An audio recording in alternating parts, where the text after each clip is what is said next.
Good evening, everybody. Hello, and welcome to the stream.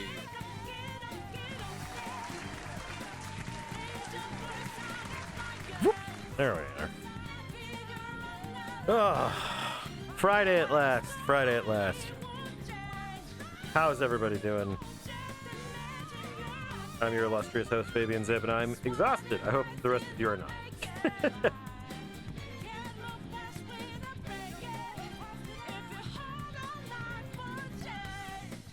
Let's see here. Hey, it's Corvus. Hi, Corvus. Black Box. Good evening to you both. Holy crap, it's nice out. It was like 90 today when we went to get our taxes done. And it's still nice. I still have the window open.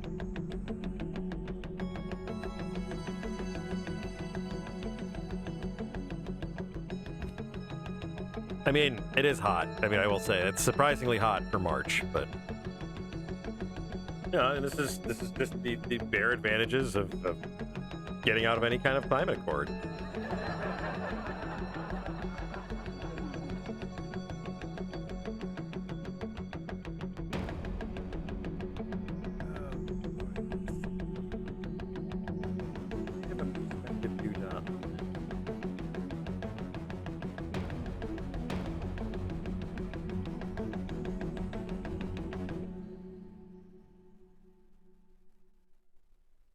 Well, the good news is that the tax appointment went well.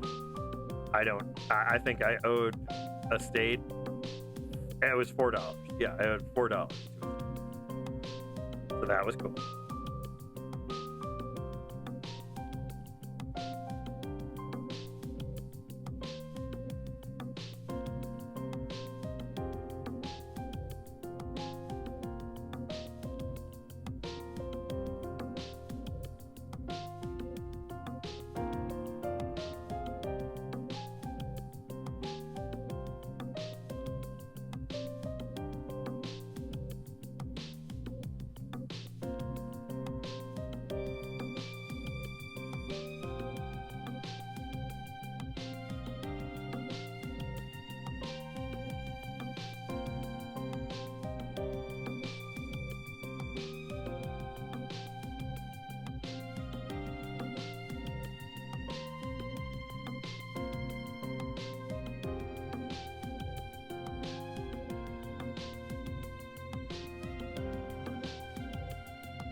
Working on another little stream dealy here, and then we'll be moving into a page.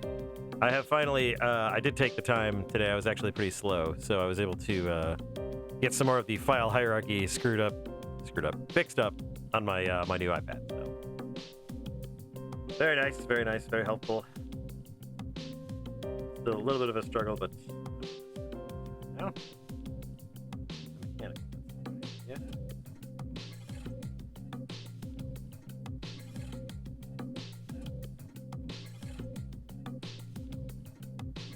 Oh, I think my theory anyway going forward is that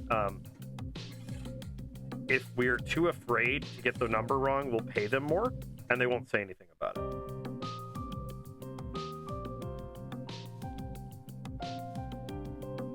That, and this country is kind of silly in the fact that there's this whole bullshit rugged individualism crap that they keep pushing that's not real. And everybody has to do everything themselves. Nobody should do anything together. Until there's a flood or a trailer park meets Jesus, you know, with a tornado.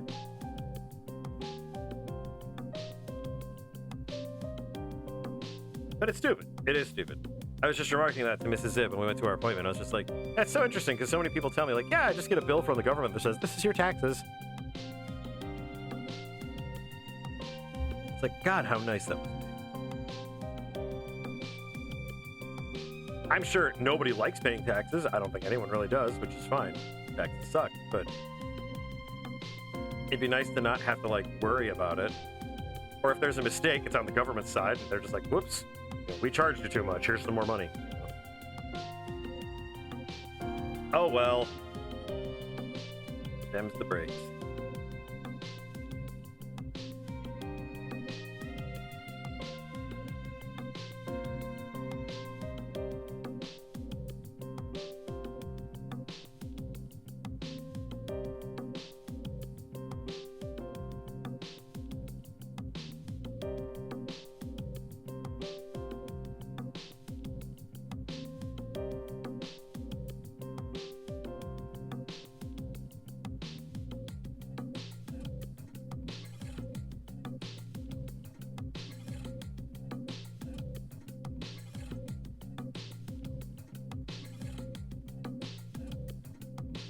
Yeah, see, I like that way of going about it, Black Fox. I like that idea.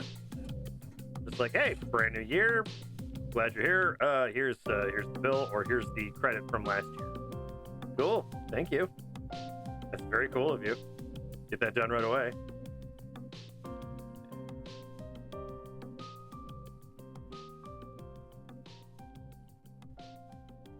It's silly, is what I'm saying. It's silly.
Well, that's pretty sweet. They just break it up through the year. That seems pretty equitable. Not bad, at least. Nice.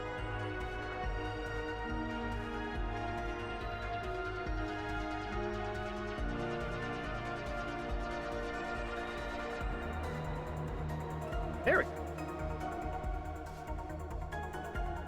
Every 3 months starting in July. Huh. That's interesting. I think that'd be a real neat system for us to use. Won't happen. Far too easy.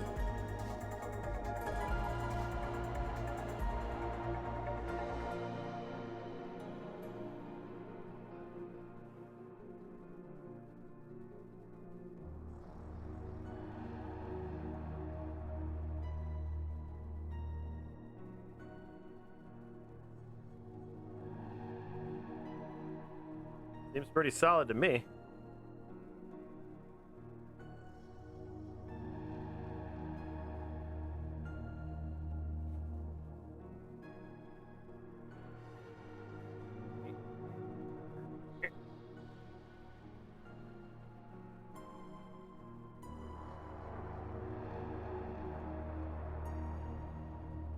Getting used to this new iPad, and it's excellent with all of its functions. I'm really happy with it. It's interesting having going to a smaller model physically while upgrading the internals, because this one has like an A16 in it now, and it's fast. Like it does a great job rendering everything. Actually, you know what? I haven't done anything with 3D. If I get some time, I might try some 3D models and see if I can do those. But yeah, no, it's a great machine. And I also look forward to using it for board games because I'm a nerd. Speaking of board games, my sweetheart deal from Noble Knight Games came in. Oh, it's an epic haul. So, weirdly enough, one of the things that I had picked up because I saw it was super on sale was a copy of Flashpoint Fire Rescue. It's a cooperative strategy game where everyone's a firefighter and we're trying to rescue people out of a burning building. Everyone's got a different firefighter. They have different abilities. Somebody can be on the deck gun on the fire engine outside. It's cool. Like it's neat. It's a neat cooperative game. But when I bought it, I was under the impression, because they had said, it's first edition Flashpoint. I'm like, okay, no big deal. The only difference between the first edition of Flashpoint and the second is that the second edition came with these plastic pawns of firefighters for the different players. The original game that came out on Kickstarter had just wooden little peg pawns. I was like, okay, for the difference of like $50, yeah, I'll get the first edition, and then if my gaming group really likes it, great, but if not, no big deal. So the day arrives on this Thursday, and I cracked it open. They gave me the second edition, and I was so excited because I was like, oh man, this is really, really cool. So I have all the little pieces and everything, and that was great. So yeah, I'm super excited for that. That's one I would love to play on Tabletop Simulator. I'm sure someone's made a Flashpoint game. But also the final two expansions for Conan came out, or came in, I should say, for Nordheim for the Northern Norse mythology Conan stuff, and then the Kitai expansion for all the Asian-inspired stuff. Really cool, really great, super excited that it's here. Like I said, I got everything for so cheap, it's kind of ridiculous. Yeah, that was very exciting. I was very happy about that.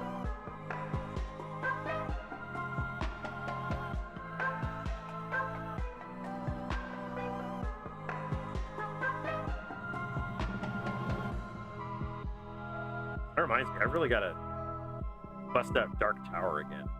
That game, it's hard as shit. Mrs. Zibb always seems to do really well as the barbarian hero in that game, the conquering warlord or something like that.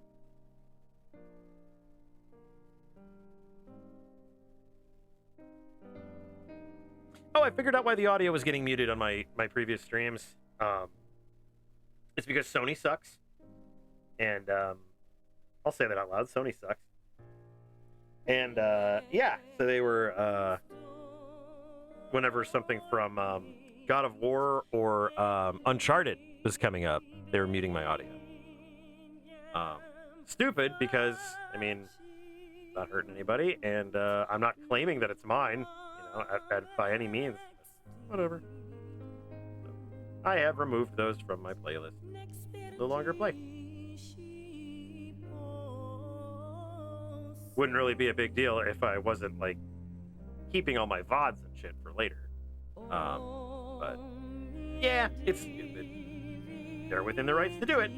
Doesn't mean I have to like it.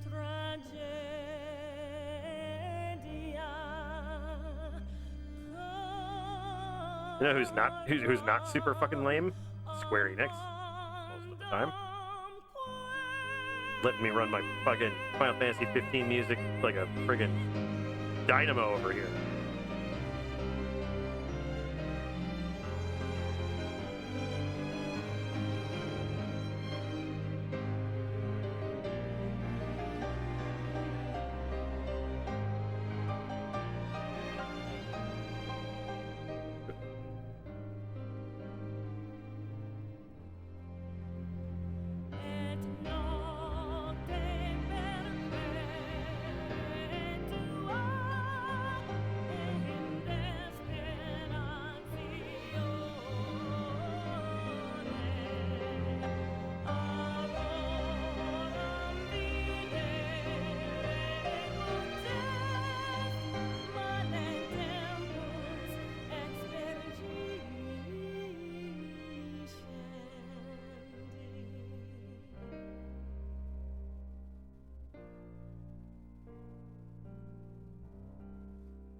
There we go.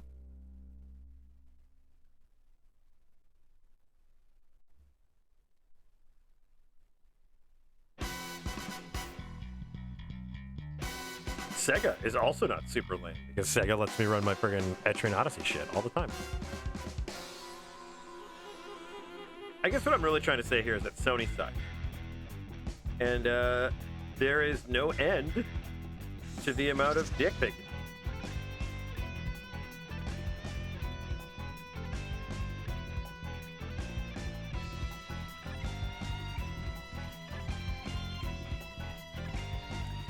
I think we're like at the tail end of a storm system that went through, because we had a ridiculous little bit where there were flurries and all kinds of shit.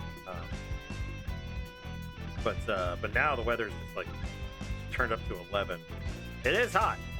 Corvus isn't wrong. It is hot, but I'll take hot over the garbage we've had.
Ate a little earlier this evening, so I kind of fell asleep in my chair while I was getting ready for the stream. I'm full of chicken and potato salad.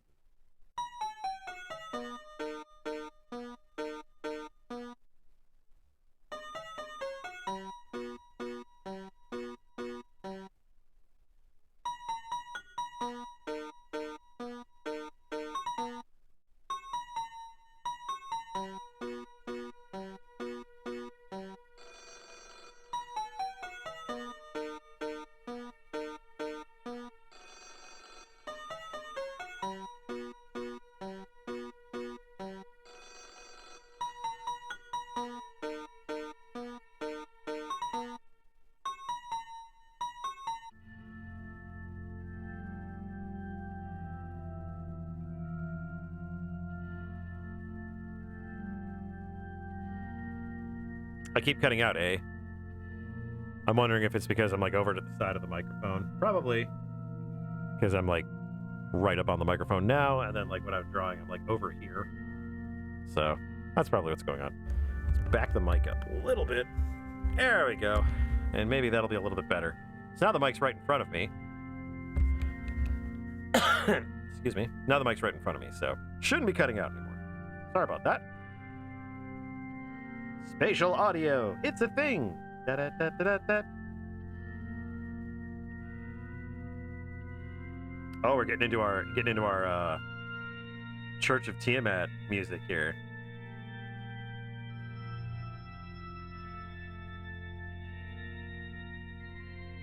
Huh. It might just be it might just be the mic sensitivity or something along those lines. Like I said, if I'm not right up on it, then it's gonna cut. So I've flipped it around a little bit more, so should be good. If it's still cutting out, let me know. It might be the stream. I'm not sure, but I'm showing everything looks like it's pretty good. No drop frames or anything. So welcome to this house of Tiamat. Please leave your soul and your valuables at the door. You won't be needing.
Is this line?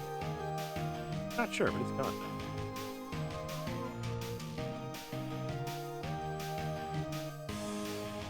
now. So the Steam Spring Sale has begun, and I was surprised that I did not get my usual bevy of like basically like 7 or 8 emails about how things on my wish list are on sale. I was very surprised at that. I did not get that this year.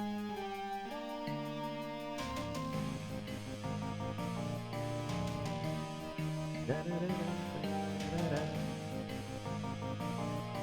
tired old room. And will they ever stop to think what was here before? No, they won't remember that I'm gone. Good.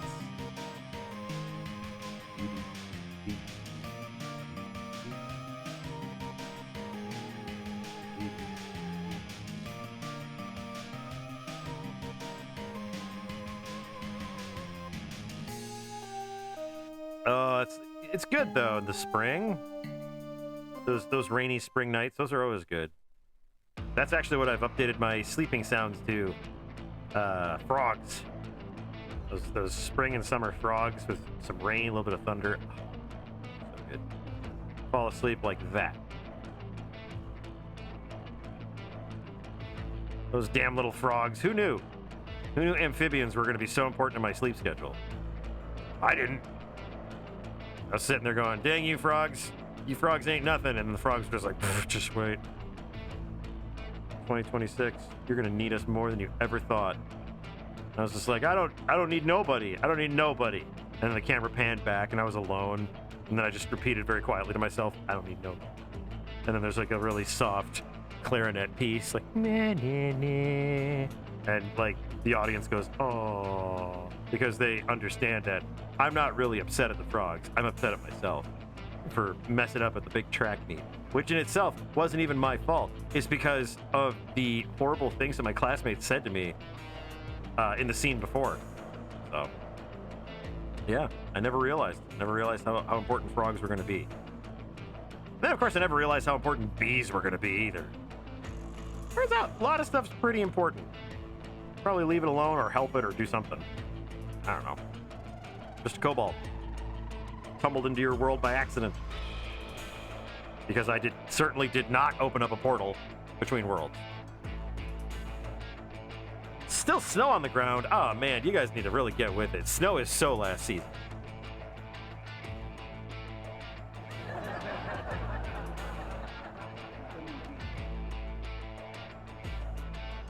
I wish they had like a triple can of Monster because like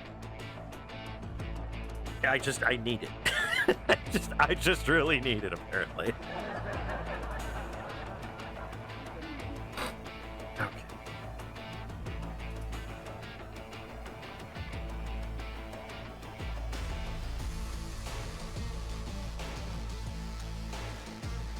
The picture of the snow. Oh no, can't have snow on the stream. Not now. Not when we're so close to springtime. If I recall correctly, we've already gone past the equinox, so.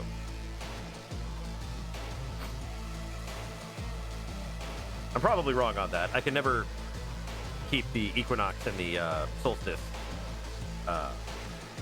straight.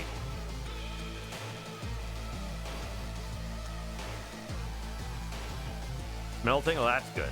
The only good snow is melting snow. Oh. Yeah, you got some snow on there. Whew. That snow needs to go away. That snow needs to go right away. Although, yeah, it's in the 40s. In freedom units, it's almost 10 in Canadian units.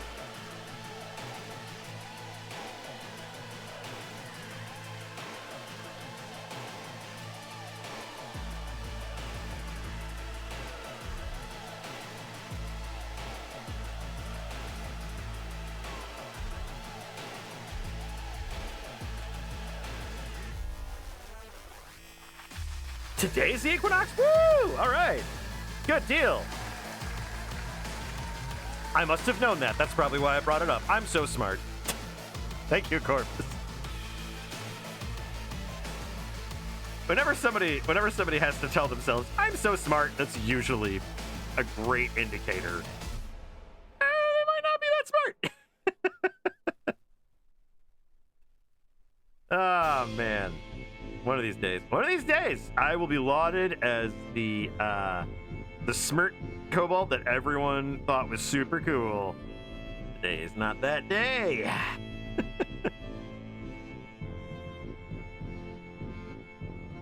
Ah! I'm slowly rotating over Chroma until they press A.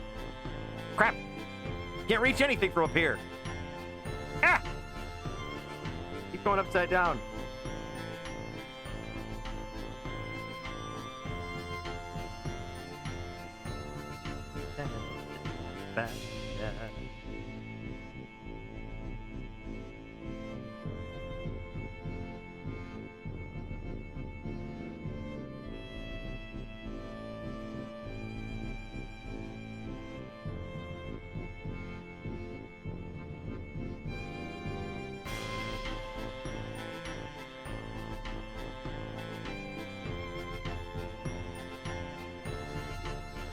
How do I feel about being an inventory kobold? I mean, I'm pretty sure it's what I'm best suited for.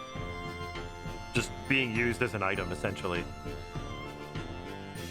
Unfortunately, I'm consumable, so once you use me, typically I'm gone. I think that's true for most people, though. This is a great Night in the Woods track.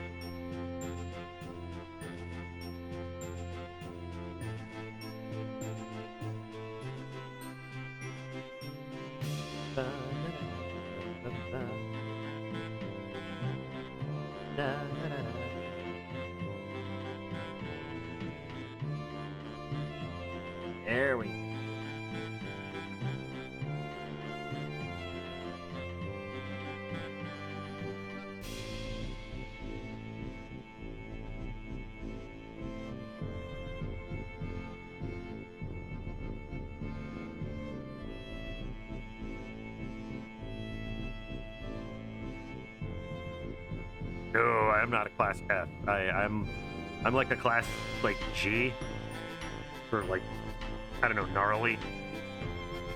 Definitely not the type of kobold. There aren't many of those, as it turns out. Roy is one of them, but I don't know how he manages to escape getting eaten. God damn it, Roy. I bet you Roy's the one that fucked up my iPad. And not almost 10 years of constant daily use. I bet it was Roy. Special S. See, that's why this world is strange. When I tumbled into this straight, they tried to tell me K was special. This cereal joke is brought to you by Kellogg's.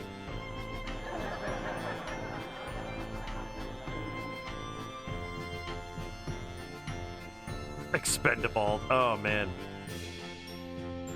Just reminds me of the Expendables, which reminds me that Chuck Norris died.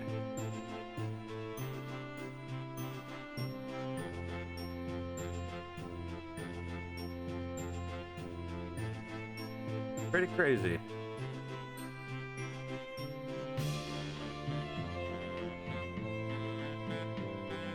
Yeah, from what I understand, he wasn't a cool dude.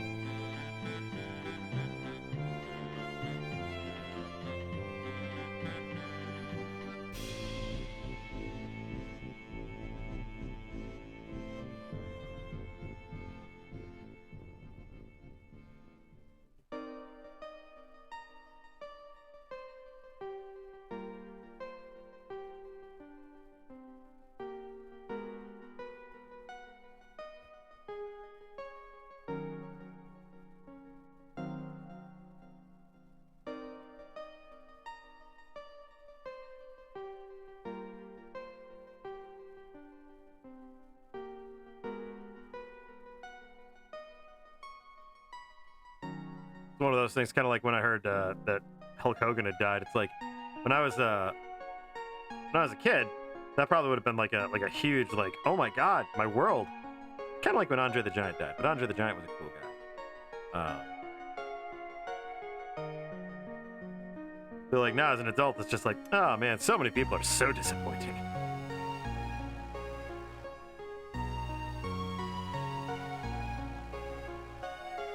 It's like I read a lot of stuff about Scott Kurtz, one of the guys that, or basically the guy that wrote PvP. Andre was awesome. Andre was a sweetheart who was just misunderstood and just in such an uncomfortable body. I feel for that guy. What a trooper.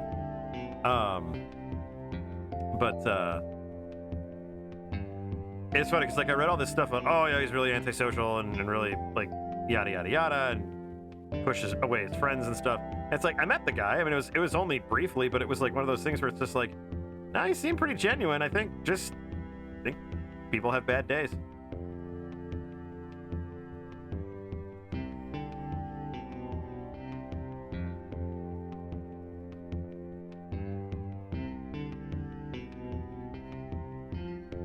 I was such a dork. God, that was at Gen Con one year. I knew he was going to be there, so I went to his booth to say hi and just thank him for everything that he did. And then I was just like, yeah, I draw and write my own comic. And he's like, you do? And he's like, yeah. And I showed it to him on my phone. He's like, you do all of this? I was like, yeah, all of it on the website too. And he's like, holy shit, man. I was like, this is my wife, by the way.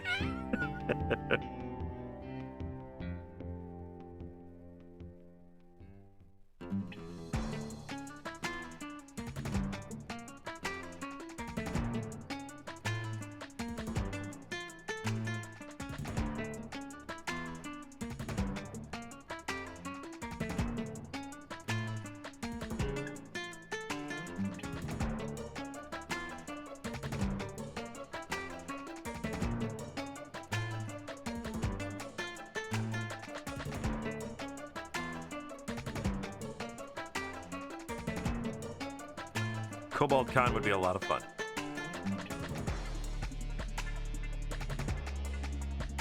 That would be fun to do a Kobold meetup at a convention. Just to see the absolute same person repeated 500 times.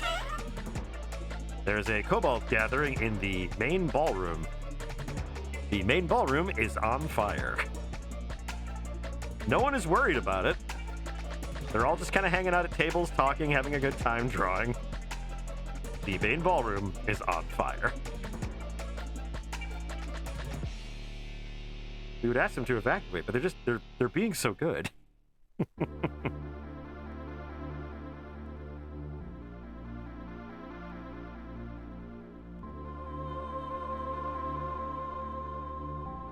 I have to ask, Kobold Collection roaming around yipping and chasing down dragons to evaluate which dragon gets to be chosen that half hour to be the chosen dragon. There has to be a poorly constructed paper hat that says something like Dagrin on it. All of the tables in the room have to have crayons on them. I'd love to know what it was about the internet that changed to make kobolds like the fun little goblin character, like the little gremlin.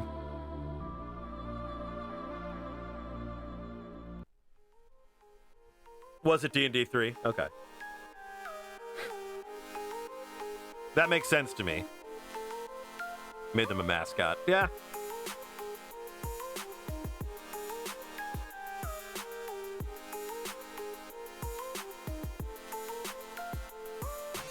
But I mean, what a mascot, you know?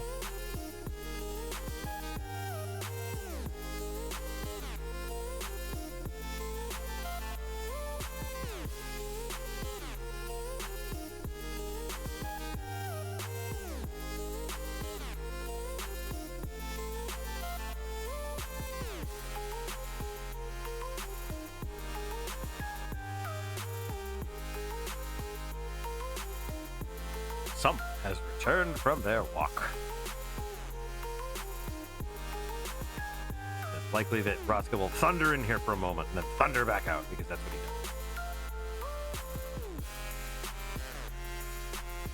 For he is a stinky lad. I think I mentioned on the Discord, he got his first splash gun today. First splash gun session of the year. It was short, because all I had was the hose, and the hose is absolutely destroyed from previous summers with Roscoe. As it turns out, German Shepherd teeth are perfectly made for destroying hoses.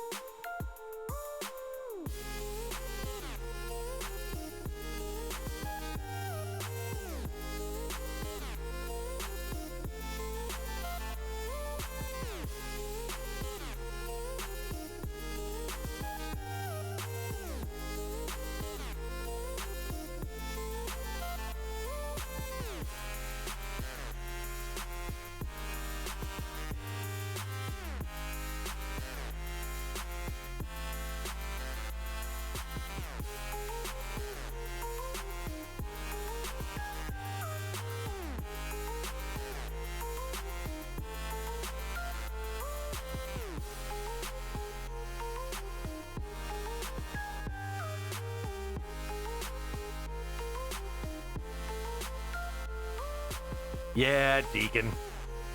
Deacon's the best.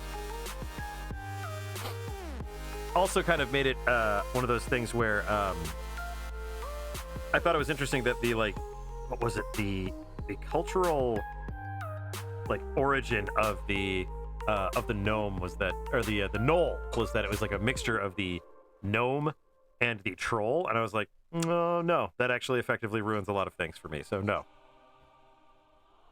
Kobolds, though, never had that problem. No, gnolls are great. Gnolls are awesome.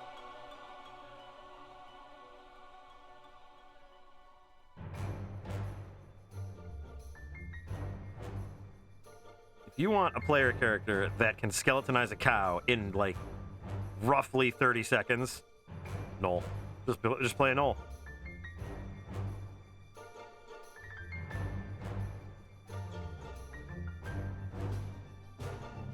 I'll have you know that that Mrs. Zibb actually has a suit of a gnoll. He's the mascot for her company, and he's awesome. He's a big, rough and tough gnoll, but he's a big sweetheart. His name is Rusty. And he almost won the Gen Con Fantasy Division cosplay contest.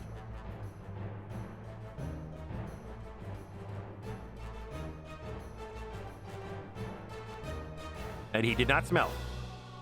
He was lovely. Excuse me. Roscoe has his treat ball. Yeah, treat ball goes over there, buddy. It goes over here. Pick it up. Go that way. I need to put like a kid gate in front of my friggin' everything.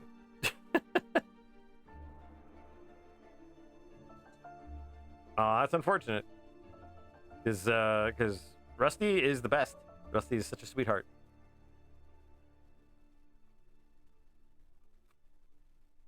Also, Rusty, because Rusty is very difficult to see out of, Rusty has a seeing eye dwarf that follows him everywhere, and it allowed me to come up with the best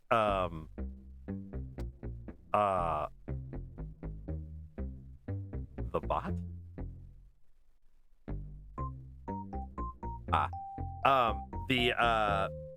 But it allowed me to come up with my favorite dwarf name ever, Flask Battlegrave. Oh, it's unfortunate. I'm sorry that's a thing for you.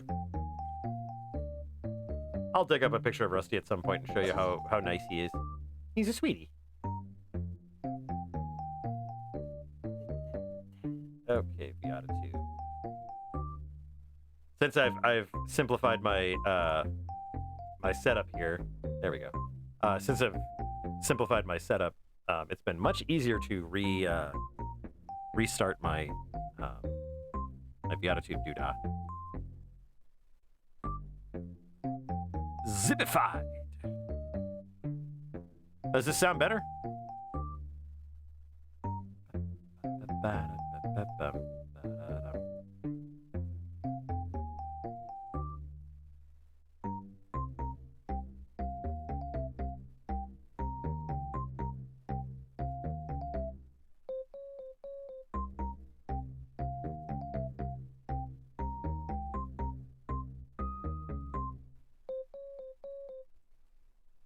Oh, you silly dog. Nothing over here for you. There's nothing. Nothing at all. You silly thing. Well, that was working, and now it's not. That's the funniest damn thing ever. We're just gonna run out of audio sources at this point. Crazy.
That's fair. Yeah, I mean, you certainly don't need to justify it to me. Everyone's different. Everyone's got different things that they like, don't like, can or can't deal with. It's all good. I accept it.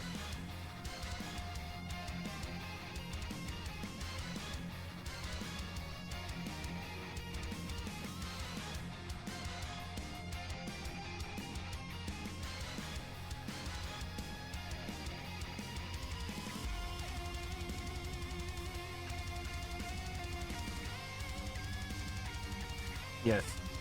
Yes, under my chair is a great place for your treat ball to go. It's a great, great place.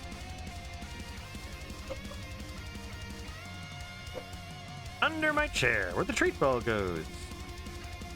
Where I can't move my chair, or else I'll hurt his nose. Fine kettle of fish this dog will make. Throws his treat ball underneath my chair.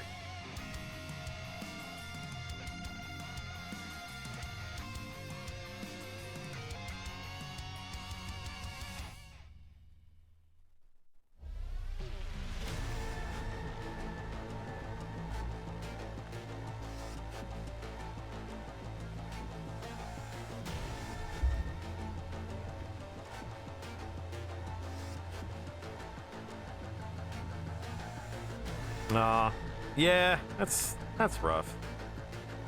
I mean, you like what you like.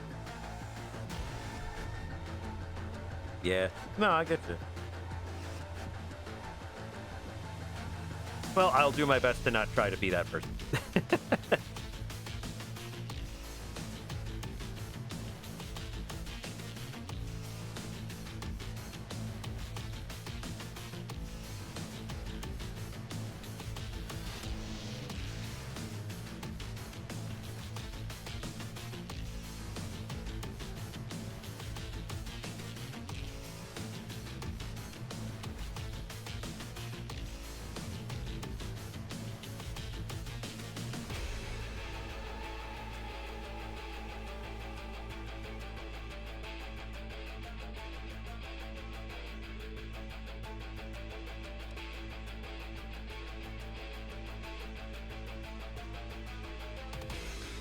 Oh man, it's basically a cutscene when you hold me up like that. Ah!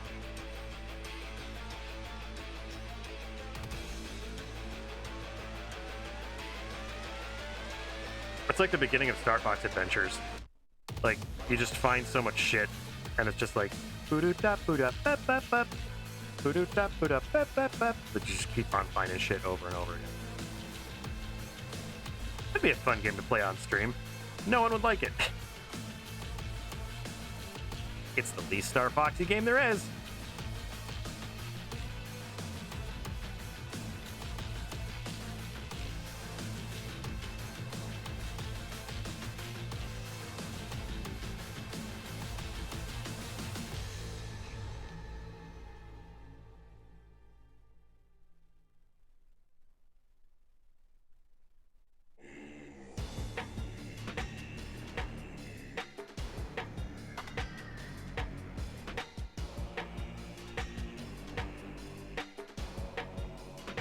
Ah, yeah. They launched 1,000 ships. Still a personal favorite. Absolutely, still a personal favorite.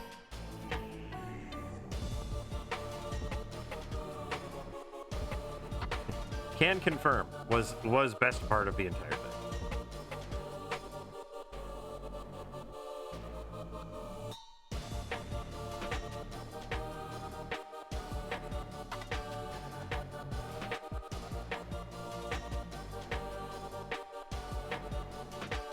I think the biggest crime with that game is that you only play with Crystal for a very short period of time before she is stupidly captured inside of a crystal for some reason. Because, ha ha ha.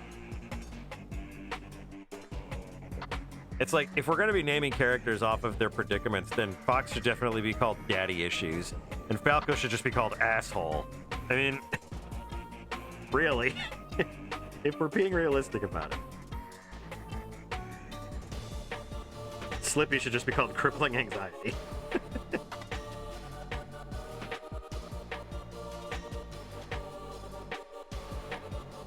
I think the thing that threw me off, like, because Adventures was its own thing, and it was what it was. You know, I can't honestly say it was bad because it was more Star Fox, but at the same time, that wasn't a Star Fox game. That was a Zelda game.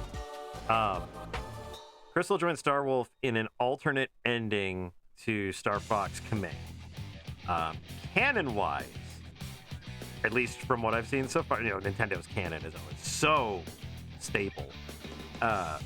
Canon-wise, she's never left Star Fox. Although I believe the canon ending for Command was that she and Fox got married and had a son named Marcus.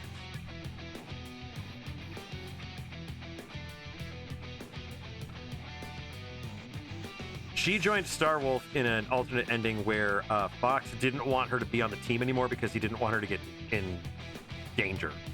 And she was just like, "What are you fucking talking about, you bloody yank?" And then she's like, "I want to be on the Star Fox team." And he's like, "Well, you can't, Crystal, because..." And then she joined Star Wolf. Yeah.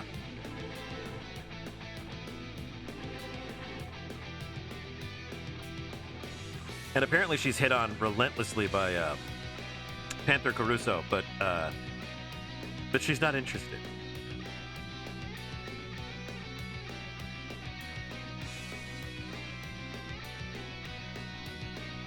Yeah, I like that deep lore of the Star Fox continuity.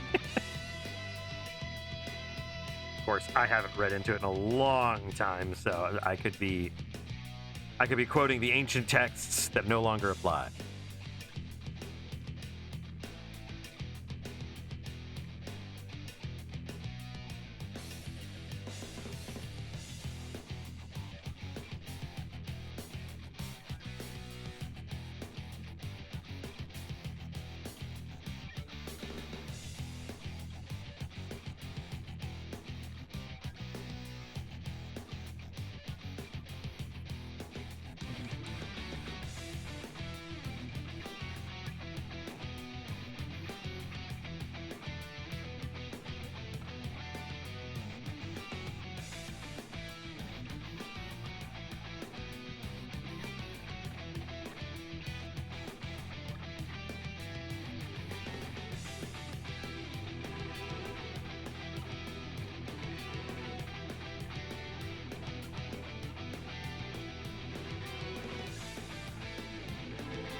Taquis fuego. Pantalones son fuego. I have saved. Thank you for reminding me to save. I appreciate that. Man, that should be a redeem.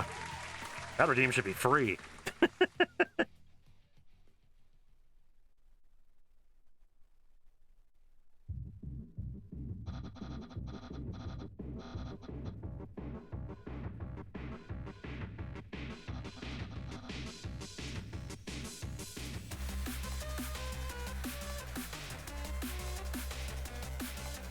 Did not turn the save. Oh, yes, I did. It's back on. Oh, well, I just hydrated, but I will stretch. Oh, boy. Ah. I gotta stretch the hands, too. Ah. Left hand gets all scrunkly and grungled when I draw for so long. Scrunkly and grungled. Want to make sure I remember that one.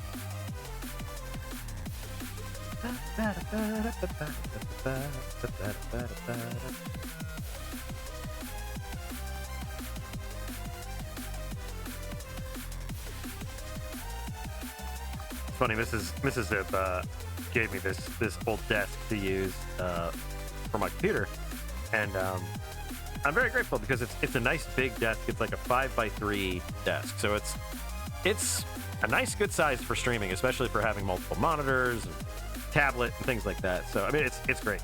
I was just reminded the other day of the standing desk I had at a previous job. And I was thinking, I was like, wow, if I ever upgraded, maybe I would go back to a standing desk. And then I remembered, standing desks are a great way to absolutely fucking ruin your wiring. You won't think of it, And then you'll be like, oh, I'm going to stand up and I'm going to be real productive and healthy. And your desk will start rising and rising, and then you'll start hearing things clunking together, and then USBs will start unplugging.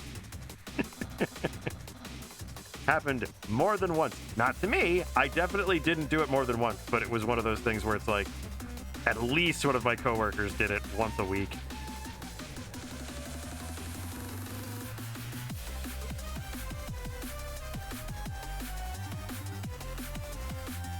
That was always fun.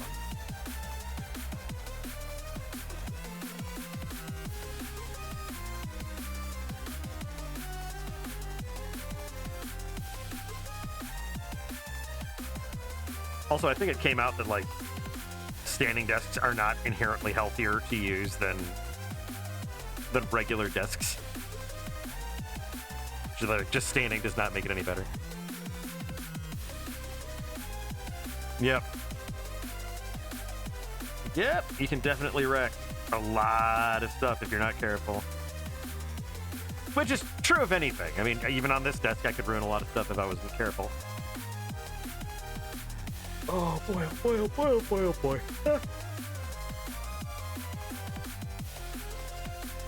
I'm tempted to get, at some point, to get another monitor post. I have two monitors that I use while I'm streaming. One is typically to show the OBS that I'm working on, and the other's for any other things that I'm doing, like games or what have you. But right now they're set up in a configuration where there is a one on top of the other, so it's just like a vertical thing.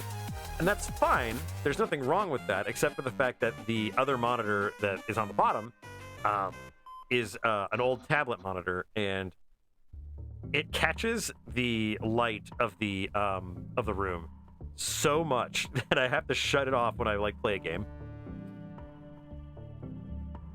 Hey, Gray, welcome to Lurkton. Oh yeah, Chrome is picking up everybody.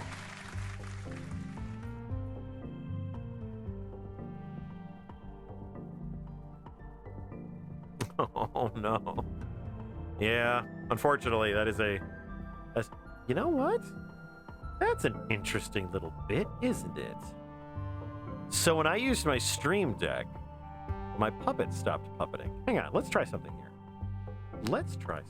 I'm experiment time with Zibb.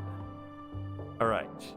So now we're using my Mauno. We're using the regular audio interface that Mrs. Zibb got me. And I'm talking, and I'm talking, and I'm talking. Let's try. Everybody's happy. Okay. So of course everything still works, because why wouldn't it? Let's see if I switch it back to... What if it's back on this the Pro webcam here? Does this do anything? Eh? Nope. Doesn't do a goddamn thing. Okay. Oh, Bucky's. Oh, man. See, and now I stopped animating. Oh, man, oh, man, oh, man. This is one of those things, man. One of those things. Just gonna be a thing. All the time. All the time, it's a thing. But only for Fabian Zibb.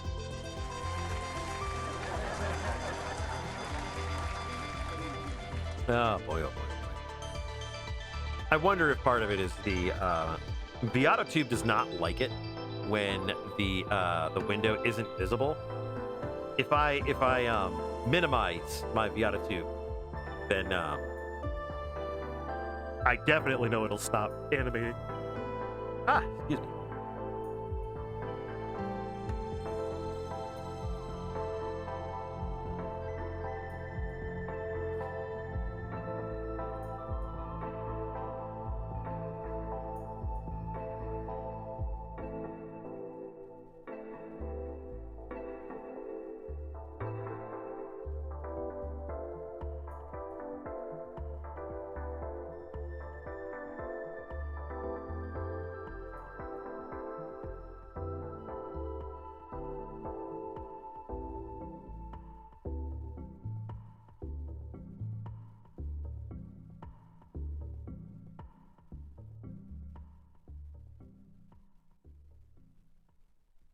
I can draw, I promise.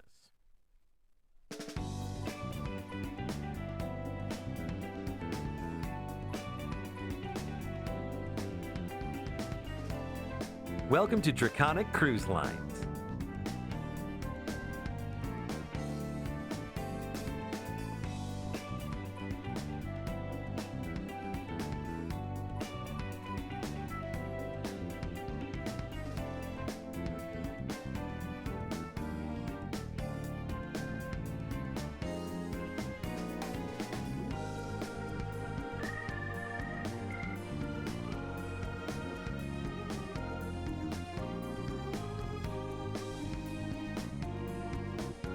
I have to say, Gray, aside from just the fact that it is Buc-ee's, what compelled you to drive 2 hours for a gas station?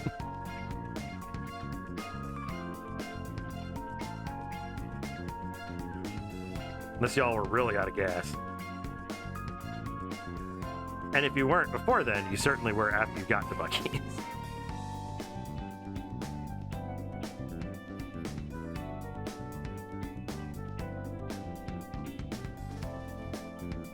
I mean, was it pure curiosity, like whenever I stop at a come and go?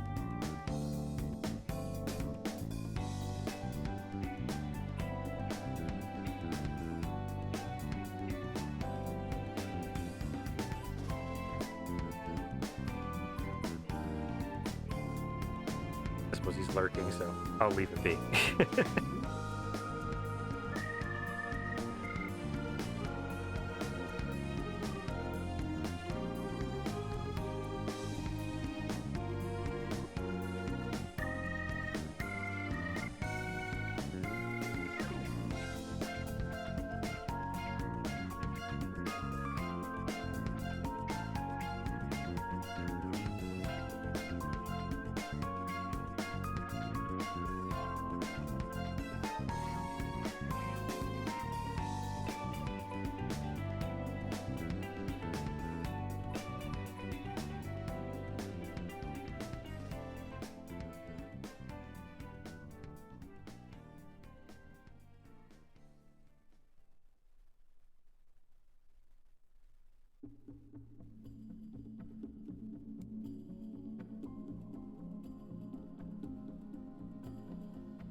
Make sure you enter the proper line based on your ticket.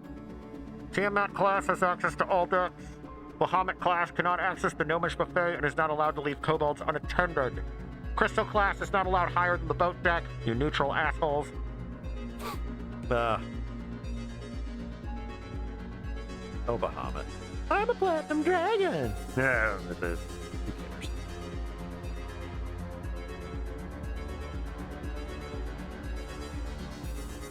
Platinum Dragon is the perfect example for Bahamut, because he's too damn much for the common people. Yeah, you think a common person's ever seen a platinum piece? No way. Think they know they exist? Probably not. Typical Bahamut.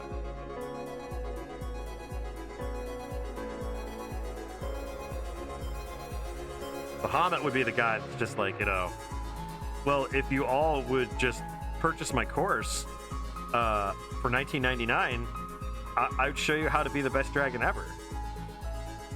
And then he'd do it.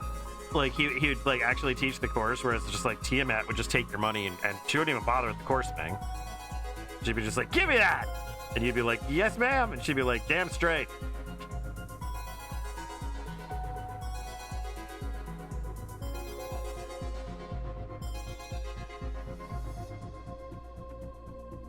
Oh yeah, you spend a platinum piece anywhere, you crash the economy of that region for 15 years. That's on a good one, you know. That's like maybe they'll get bailed out by some kind of duke or baron of some kind. Are we seriously still having this issue with? I don't understand. I really don't understand why ViataTube has to stop animating like this all the time. It's driving me slightly crazy because I have done nothing. Nothing has changed.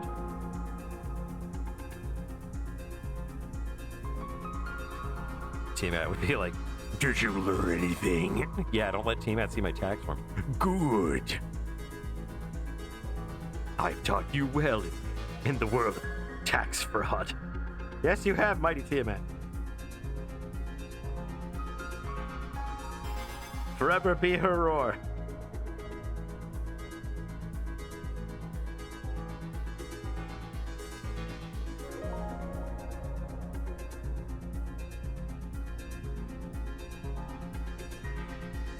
Oh, are we gonna have a problem? Panel 4.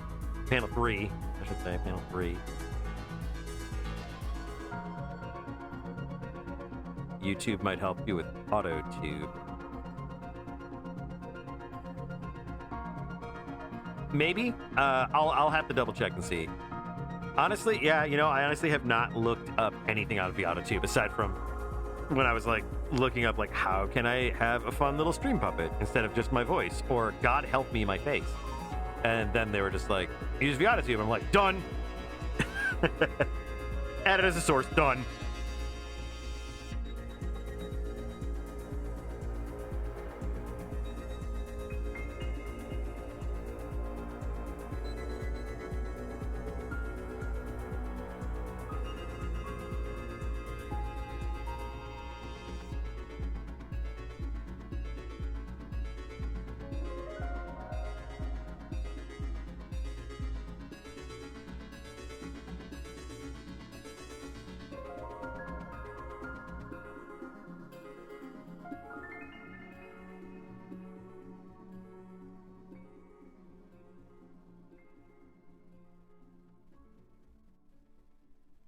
I need...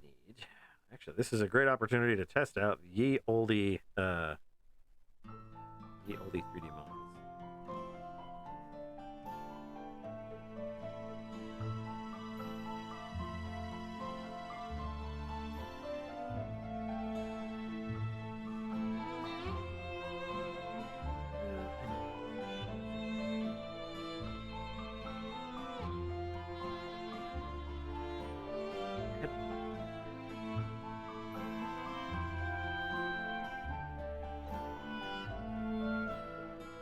Mop. That might be closer to what I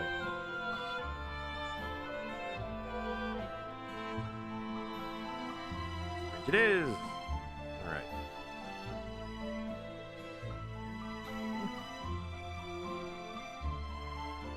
Check email 1. Check email 1.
Selectable? Is there a good reason? Oh, okay, it's taking the whole thing with it.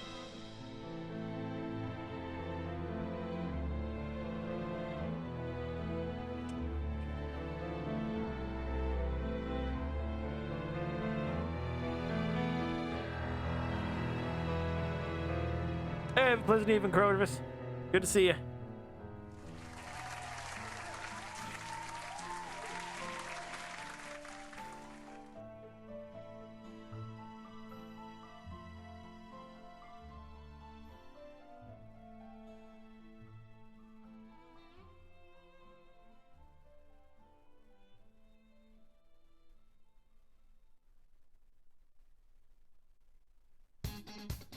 Huh, that's the weirdest damn thing.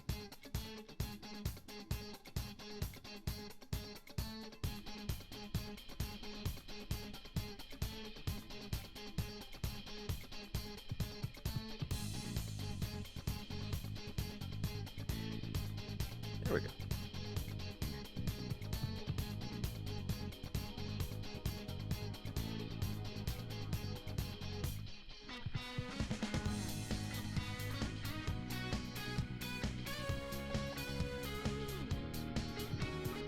Let's get her butter. There we go. Get the. We have fun.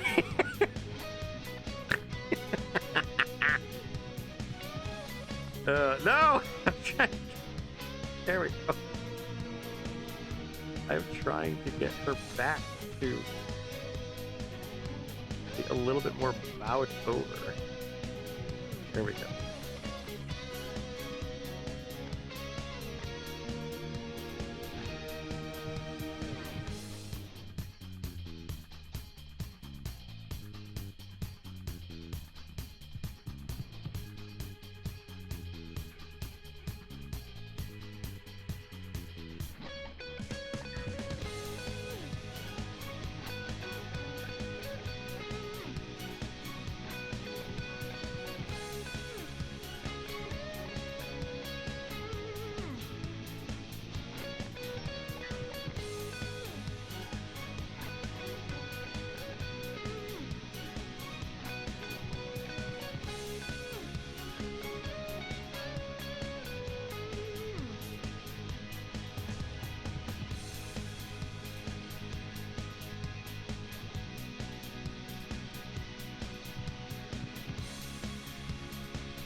I'll worry more about the arm.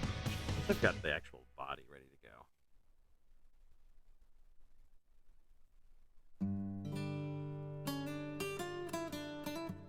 Oh, thanks, Siribot, for banning Limited Milkmaid NJFE2Q6YF. I'm not sure how you knew that was going to be a spam bot, but I appreciate it. Meanwhile, on the Fabian Zibb Celebrity Fun Hour.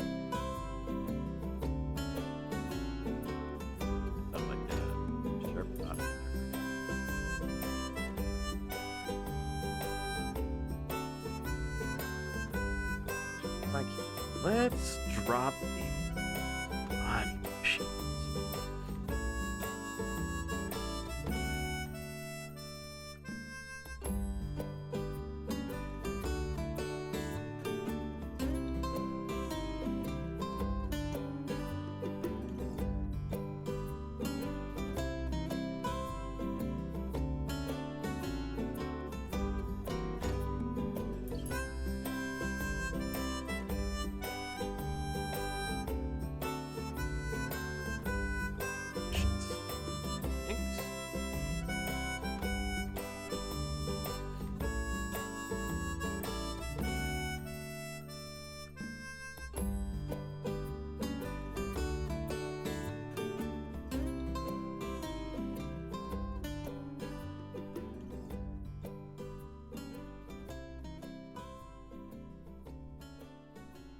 Weirdest dang thing. Usually, I'm able to adjust the proportional size to the head to the body, but not this day. It would appear. That's okay. We'll just sketch over it anyway, because if there's anything we do here with Fabian Zibb Fun Hour, we just keep going anyway.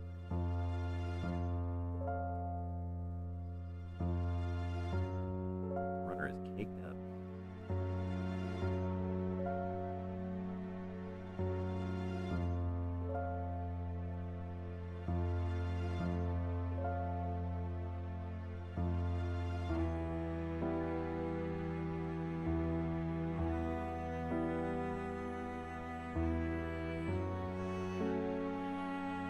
I saw Az did another review of another comic, and it was like a particularly not well liked one, I guess. I guess they were just trying to wrap their heads around if this is a decent comic or not. Looks awful. Not that the art looks bad or anything, but it is. Honestly, I don't have a hard time with certain with really awful subjects. I recognize their awfulness, but they don't seem to bother me nearly as much, which is in a way great, in a way terrible, because it's I can't always empathize properly with folks. But watching that comic and all of its subject is just like, no, none of this is comfortable. None of this is good. So I guess maybe I grew as a person.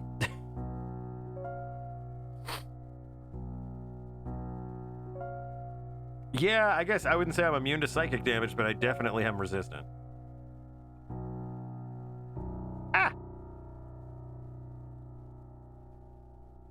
I think it's called The Fate. I guess it's pretty universally reviled by a lot of people, including furries. Yeah, I mean, the whole thing just is bad news from start to finish. Az's review is interesting. Somebody in the comments pointed out, they're just like, wow, I've never heard your voice drip with acid for a comic before. Like, he clearly did not like it, which is absolutely well within his right to do so. But yeah, just going through it was just like, oof, wow, this is not a good comic. And part of me was like, I'm glad he's calling it out. On the other hand, I'm also glad that he wasn't like linking it, because no one else needs to see that thing. That's a mess.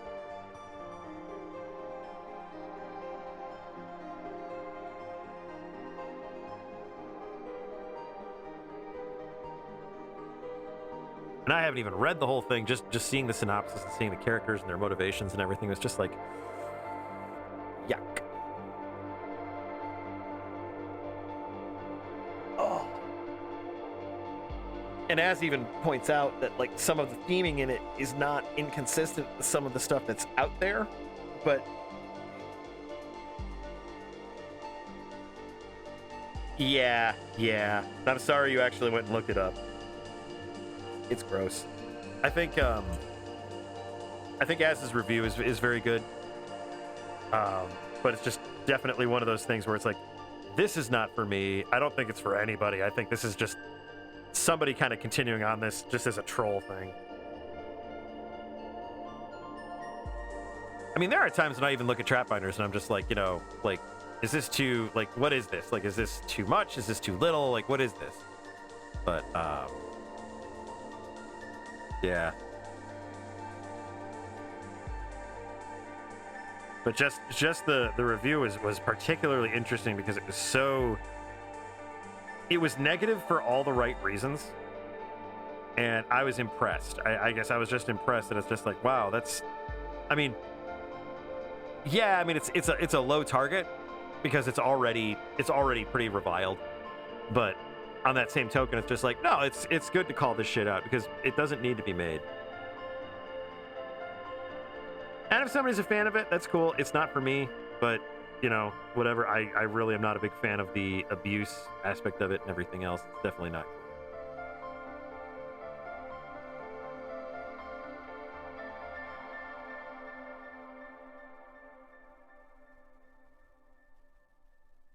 It did make me feel better about the review that Az did for Trapfinders.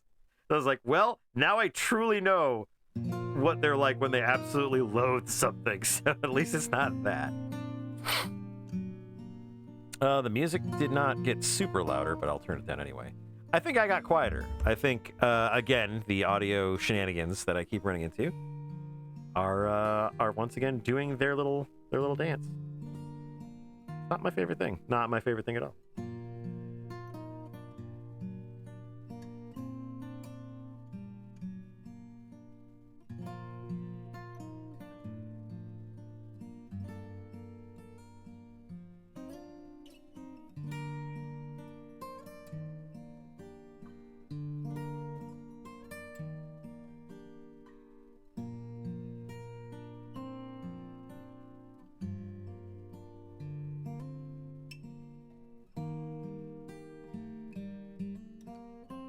I really like this song. For some reason, it just reminded me of taking Roscoe for a walk at this park.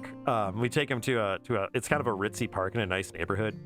And Mrs. Zibb and I ain't fancy, but we decided, we're like, you know what? If he's ever asked what his name is or anything like that, we'll just be like, Remington Steele.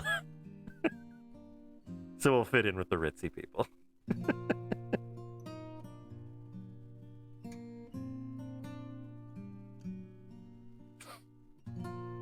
Hopefully I didn't get quieter. I think I'm still the same level I was. I should be. I think Remington Steele is actually from a soap opera, to be perfectly fair. Or, as is properly known, a soap opera?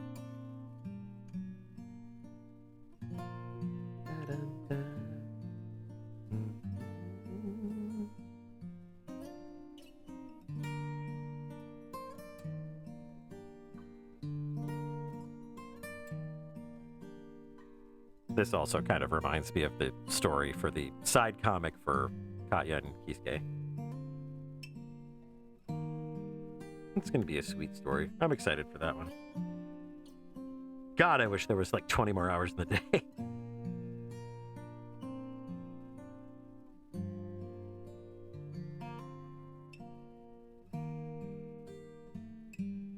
Yeah, that one's going to be sweet.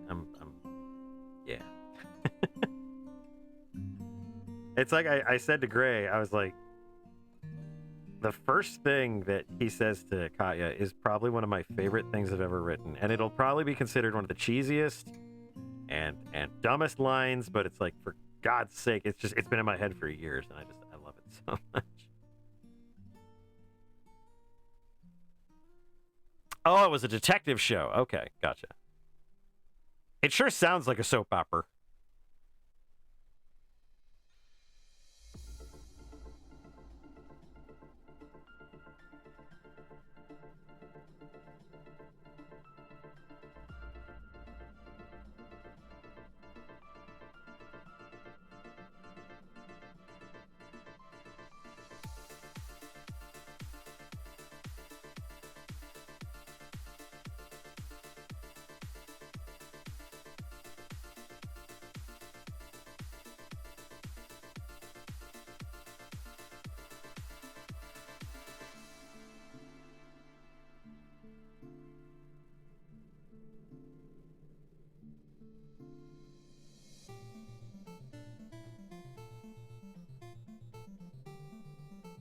Ah.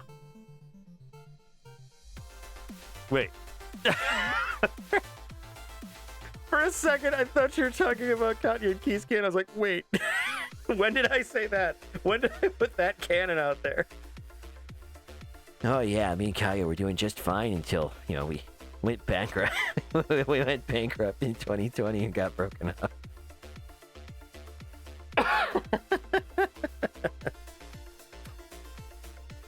Oh, man. Sorry. I don't know why that... My brain flips and flops around, so... Hey! And creeping out of the driver's side airbag, it's Garen.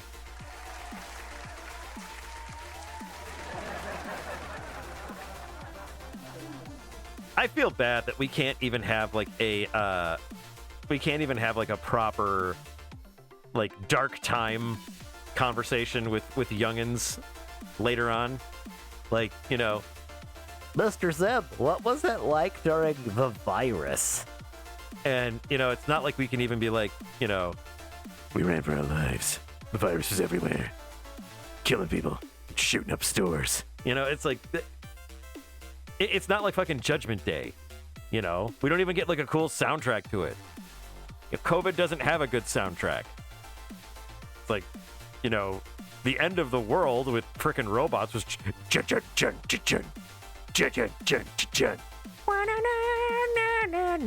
like super cool. Where I think like the theme song for like what was it? Oh no, the theme song for Coven was Imagine. God, you remember that garbage? All of us in the regular world like looking at these celebrities like, I understand that you thought this was a good idea. I understand that you thought your heart was in the right place. But fuck off, shut up, and go away.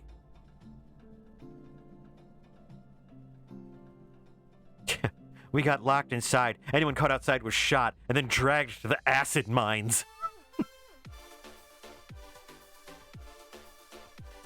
Yeah, if you still have to go to work, it's just a lame apocalypse. True. Very true.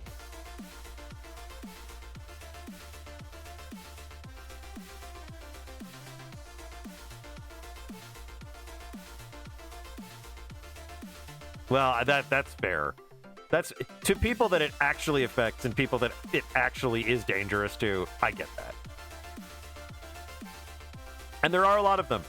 And they should be protected. I even remember like watching some of like the more reasonable celebrities like Mel Brooks and Max Brooks. Like Max was doing like a promo for something, and Mel was still inside, like in the house, by a window. And it was like, for me, I was just like, see, that's real to me. It's like, yeah, Max is young and he's okay, and he's trying not to give his dad COVID, because that would be a fucking the comedy of the world would cease to be for at least one day if Mel Brooks died. But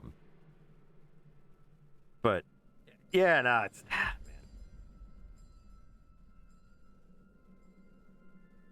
I think we're really going to answer more questions like, were there really people that didn't believe it, just didn't do the mask thing because they were fucking petty idiots? Yes, child. That was true. People didn't wear masks because they were fucking petty idiots. I can't breathe in this mask. No, you can't breathe because of the years of untreated diabetes and the amount of fat surrounding all of your organs. That's why you can't breathe. But no, blame it on the paper mask. I'm not bitter about that whole situation at all.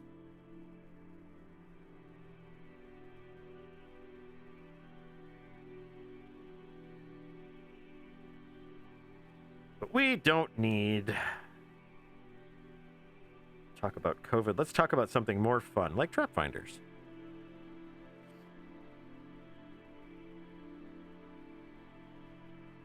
Oh my God. See, Chroma, that's a problem that needs solving with a tire iron. I hate that for you. That's extremely frustrating.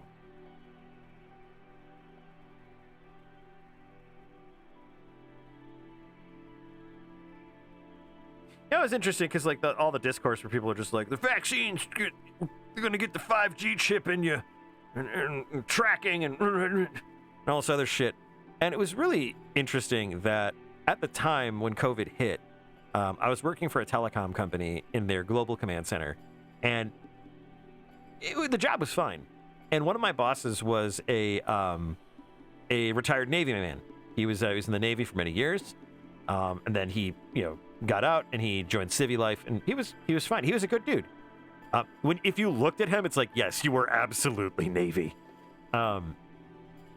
But when he first started hearing like the reports of people being like, oh, you can't trust the vaccine, the government, blah, blah, blah. He was like, do they know how many vaccines soldiers get? And he's like, do they know like how normal this shit is for soldiers? And I was like, I know, it's kind of stupid that they're just so resilient. He's like, he said a very profound thing, and he was just like, I don't understand anybody who's like scared of like the government doing something. He's just like, have you seen them try to run a DMV? It's just like, well,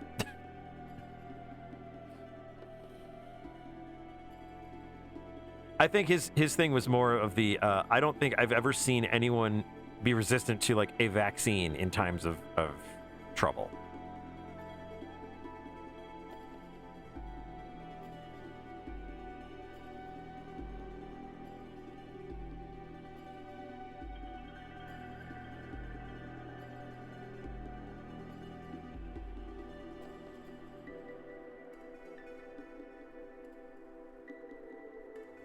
Yeah.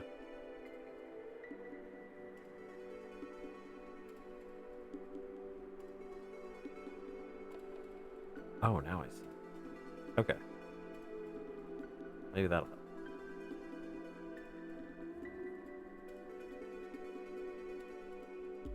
So he would ask you if this whole COVID thing is really as bad as they say, and you just said you moved a body because half the nurses are out and your morgue is full for the first time in 40 years.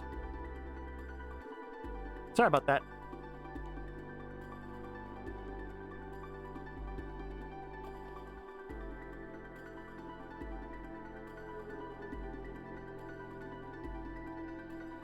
And you know something? It's interesting because I think a lot of people's perceptions of it were not good because of just the way things were at the time. And I think there was a lot of fumbling on the media side of things, but it's interesting because Mrs. Zibb and I initially, both of us, we didn't think it was a big thing. We were like, well, it's like a flu-like thing. Obviously, it's going to be scary for people who are immunocompromised or whatever, or older. But you know, it's not this big a deal. But then later, when we saw the facts, we were like, oh nope, we've changed our minds. This is bad. This is very bad. We got masks. You know, we stopped going out. We were more careful. You know, and it's like because we looked and we went, yep, the facts are different. That's not the truth that we were running into.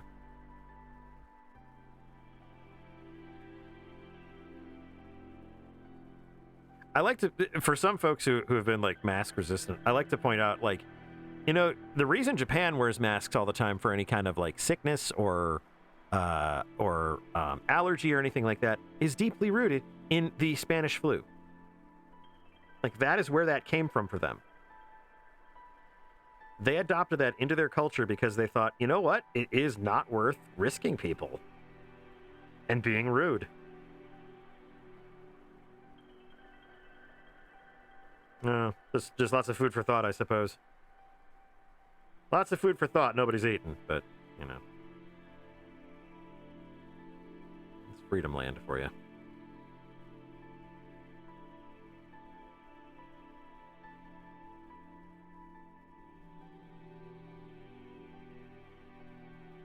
Like, it's a little long. But you're a leggy dame, but you ain't that leggy. You're shorty.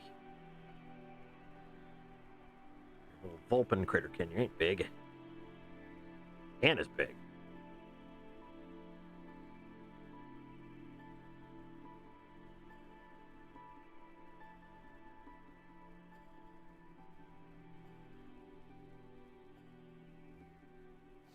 Oh, sorry.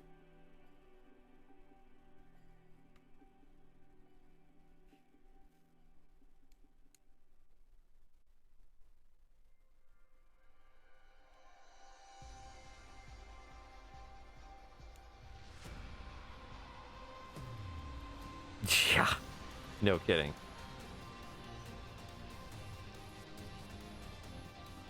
Also, big fan of the whole alpha male kind of thing. While I do believe that there is something to be said for a decisive person, the alpha thing was already incredibly thrown out by the dude who coined it originally. And like the whole lone wolf thing, I would imagine that is a phrase that comes more from that person is going to die, because wolves don't work alone. They can't. Wolves only survive because of the pack. They only survive because they have family, they have friends, they have allies. But I've always thought the lone wolf archetype is hilarious, because it's just like, that doesn't work.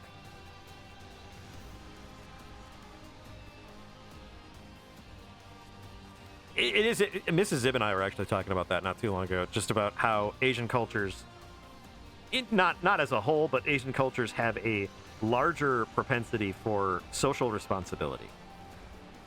And she was talking about some of the cool train stations that she'd seen on like a video in China and a few other places. And she was just like, we could never have that here. That thing would be covered in graffiti and broken and wrecked within, 2 weeks.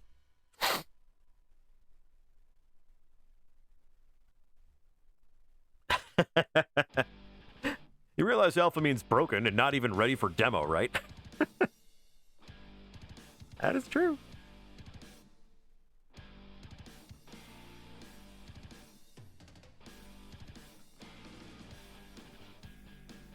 Okay. Tell you lovely folks what, I'm going to take a very quick break here. I'm going to grab another drink because it is warm tonight. It is warm. Actually, let's see. How warm is it?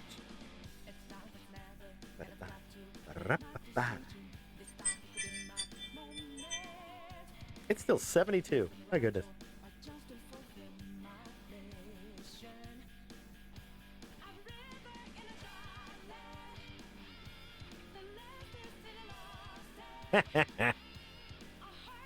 Oh, man. Okay, I'm going to take a quick break here. I'm going to grab another drink, and I will be back shortly. Your topic of discussion this evening, while I am on break, is going to be... Jesus Christ, Chroma. Let's see. Okay. Who is your favorite literary character? And would they win in a fight against another person's literary character? All right, ready to go.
I have returned for more jokes and japes.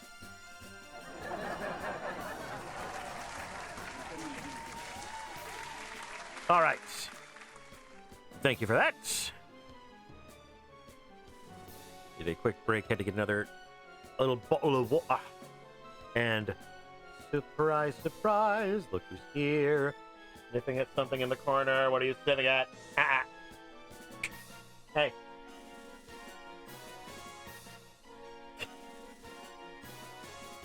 Because I don't know if you're eating something or not. Yes, I don't know.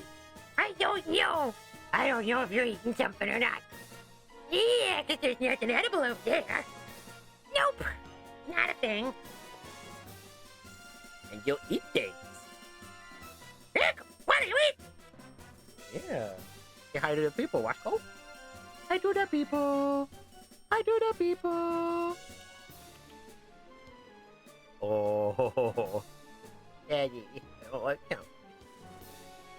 Daddy. Look at this handsome boy. This handsome bean. He's just the handsomest. Aren't ya?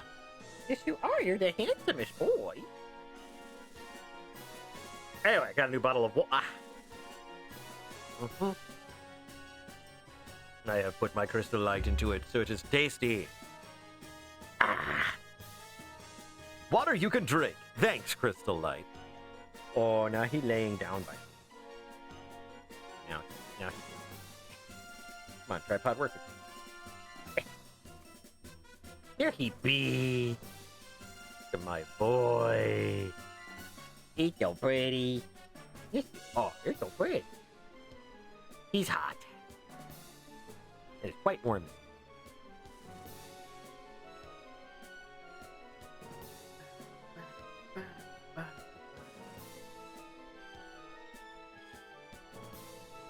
Well, we just can't.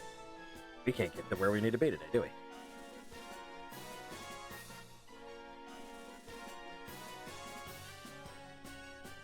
I see there was some discussion. My literary character would probably be Slavar from Matameo in the Redwall series. And he would die because that's pretty much what he does.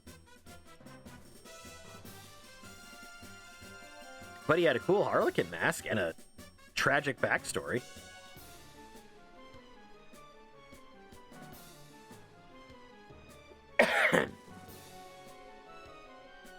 Yeah, you gotta watch this little goober because he likes to eat all kinds of shit that's not edible. Yeah. I think he's warm. That's why he's not laying on his little blankety bed. That's okay, though. He's a precious boy. He is a precious baby.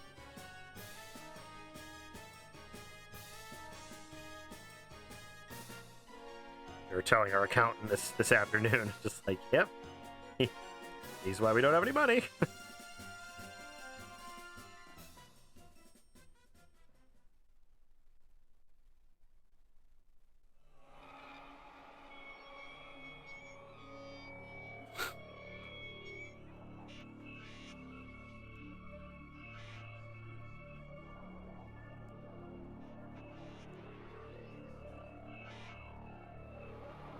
Oh, crazy. That's an interesting way of writing that.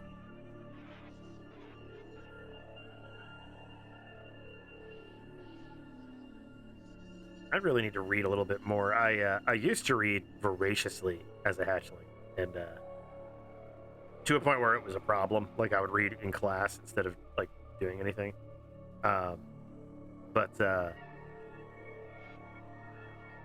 Yeah, I have not spent a lot of time just reading for pleasure or even just reading for like education purposes. Not lately, so definitely need to get back into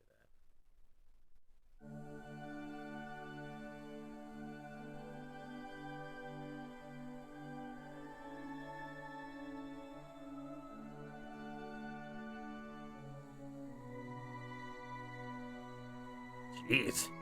There's a time frame for you.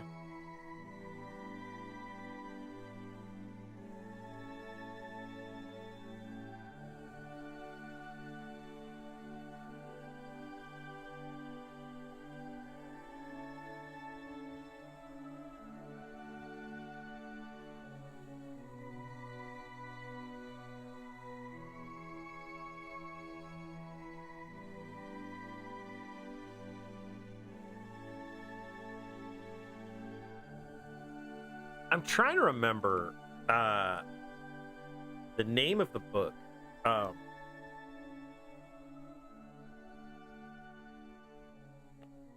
Oh, I see. Yeah, well, that's good. Wow, that author must have a very intense planning ritual for their books. I don't. I need a better one, but I'm trying to remember the name of it. There was a book in the Sword of Truth series. Terry Goodkind is kind of a dick. At least his first like 3 or 4 books was really good in Sword of Truth. Actually, really everything up to like book 9, and after that it was just like, bleh. But there was an entire book. 3/4 of the book was from the perspective of like a little person that had absolutely nothing to do with the real plot. It was just their life and what was going on. And the book's been out for like 20 years, so I'm not spoiling anything, but like literally he comes upon the main characters and is maced in the head and dies, and then like they just move on to the story. Like it's just like pong, he's done, he's gone. Very, very George R.R. Martin of them to just ice a character and then be like, well, back we go.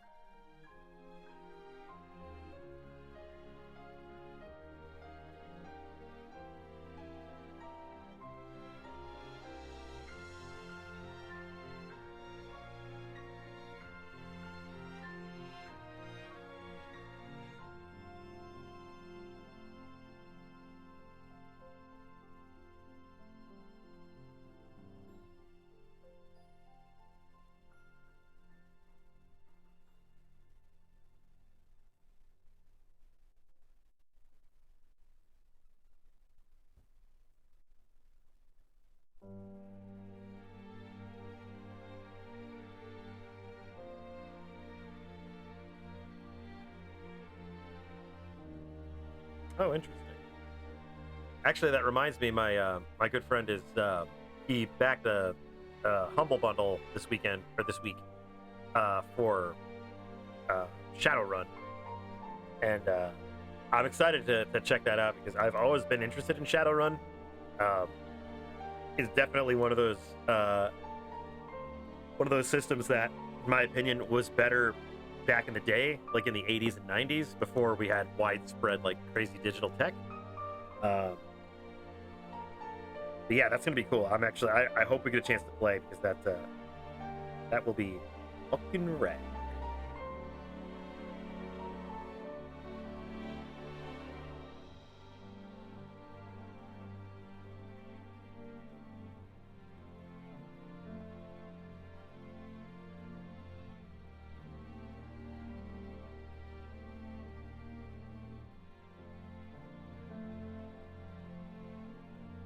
I think the edition that he got is 4th edition, and it was like $20 for like $100.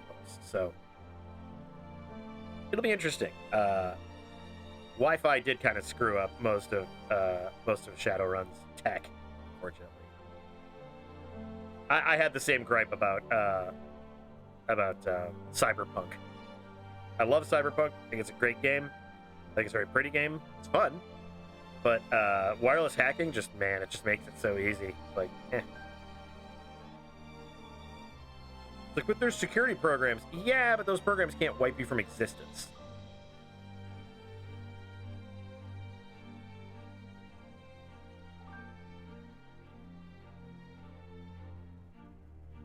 We'll manage.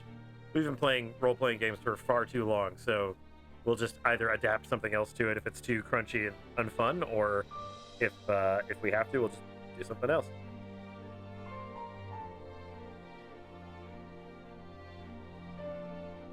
It's called Just Getting Through It, baby.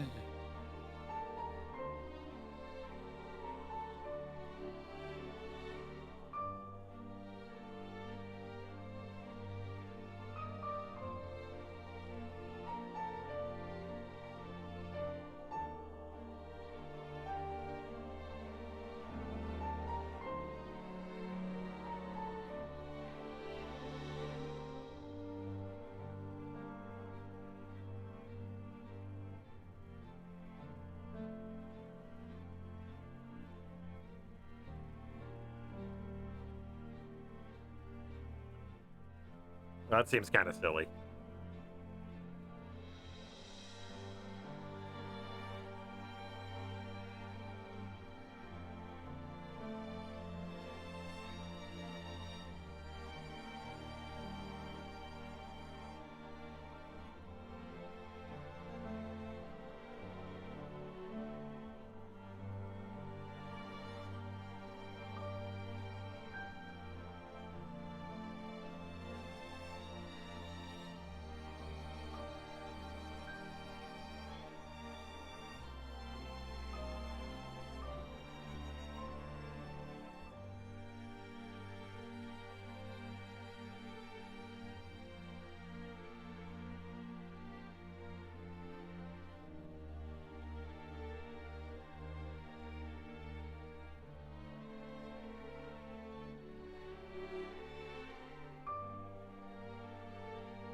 I guess like the last I saw this while I was on my break. I guess the last missing or like lost episode of MST3K was found at a garage sale on VHS.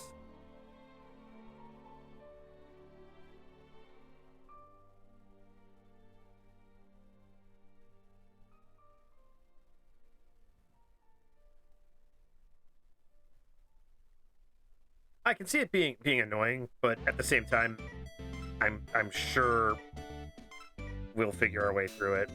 Like I said, if not, we're no strangers to modifying things like that.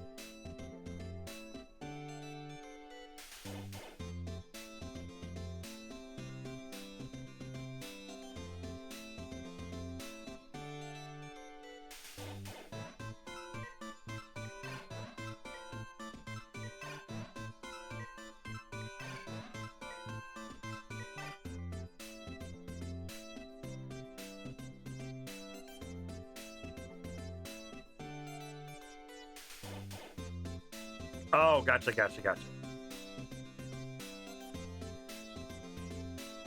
Well, we'll report back. We'll definitely let you know.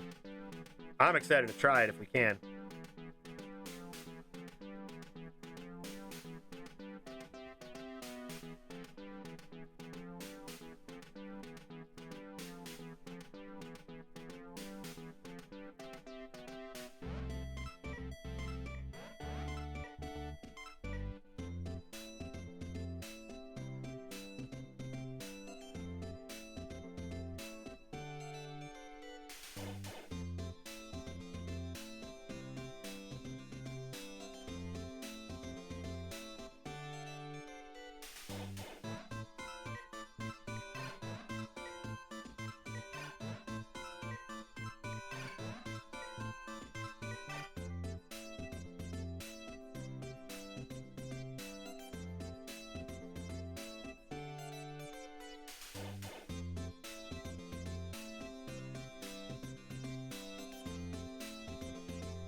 Gotcha. Interesting.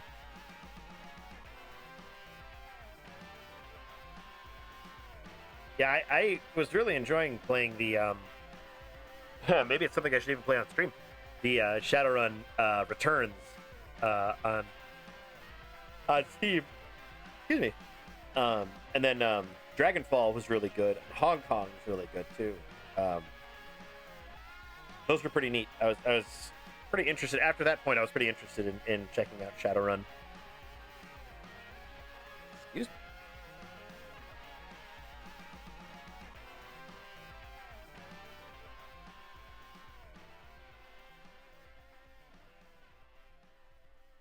Yeah, maybe I'll show that off at some point. Black Box.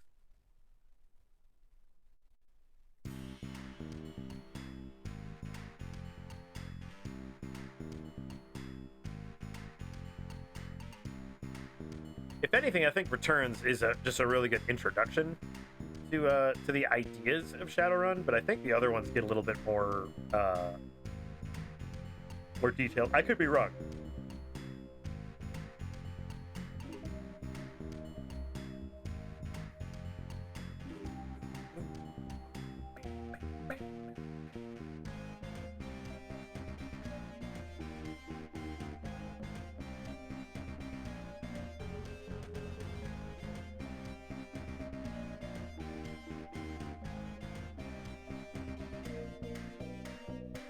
All I know is that at the beginning of, I think it's Returns, they reference Jake from the SNES version of Shadowrun, which I was super happy about. That's like, that's how so many people in the 90s first heard about Shadowrun. Yeah, that's what I was just saying. I love it. I love that he's in there. And I love that you find him in a morgue. He's just always showing up in a morgue. That's the kind of character that I would absolutely want. What's his name? Is it John St. John, the voice of Duke Nukem?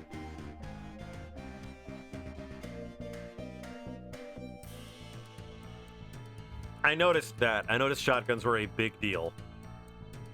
Fortunately, I had a Street Samurai when I first played, and I was pretty okay with everything.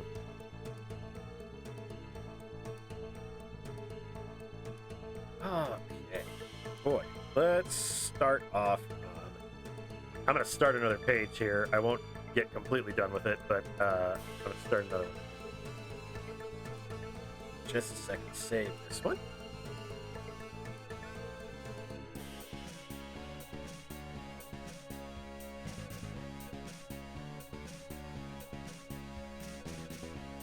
Oh, speaking of only one character can kill something, so in one of my weekend board game groups,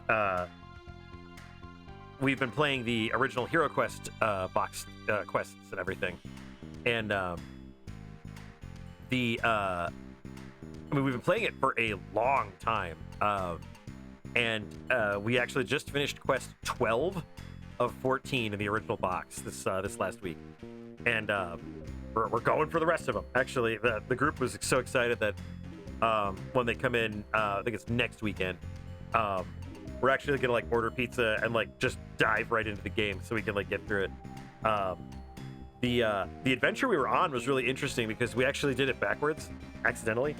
The idea was that we were going into a crypt to find a amulet, like Star of the West or something like that. And it's okay, Bubby. You're okay. I was just adjusting where I was sitting. It's okay. Yeah. You're a good boy. Hey, your boo. Hey, your boo. Bugaboo. Mr. Boo. A 24-hour Zibb stream. Jesus. Ah, that'd be too much for Zibby.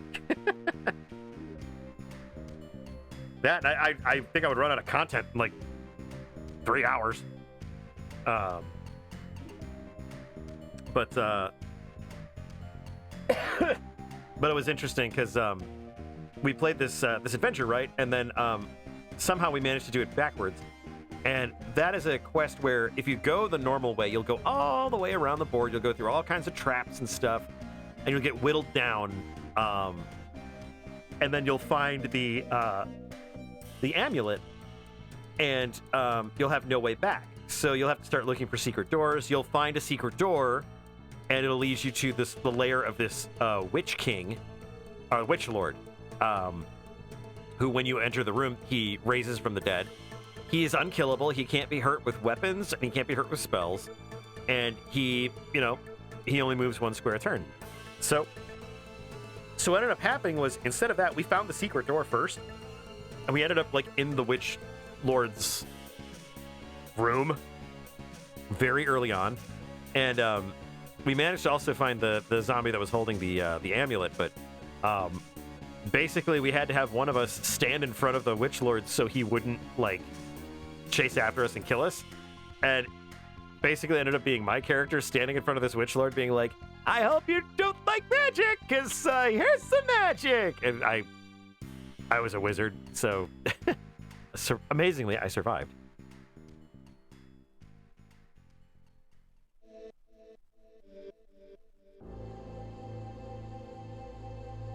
A party that herded about 200 cattle through the Tomb of Horrors. Wow. I think they'd call it the Tomb of Burgers by the end of that.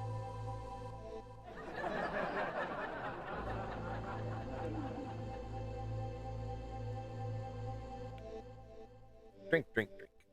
Okay. Let's get some panels on here.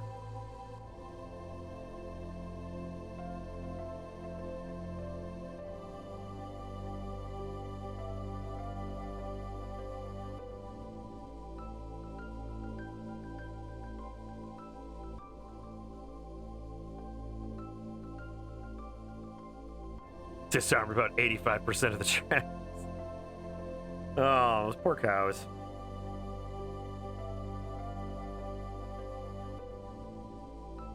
I still liked in Order of the Stick how Durkon was afraid of trees because they had massive damage reduction, hundreds of hit points, and their AC was through the roof.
Other fun Tomb of Horrors subversions caused a rule patch on the official module.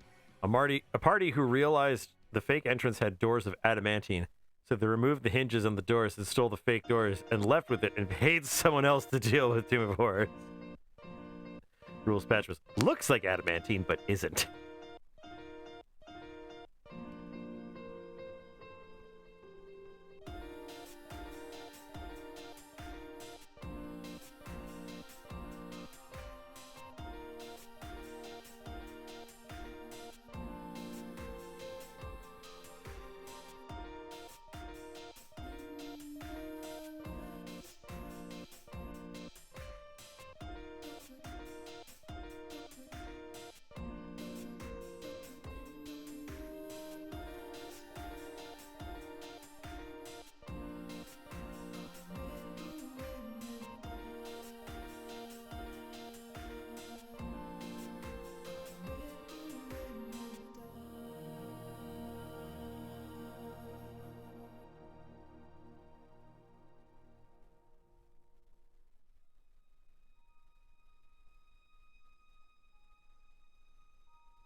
Yes, he is.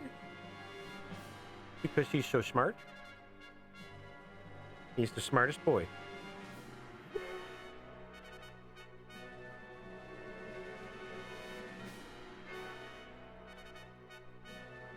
Oh yeah, we got Cobalt Fun Bucks.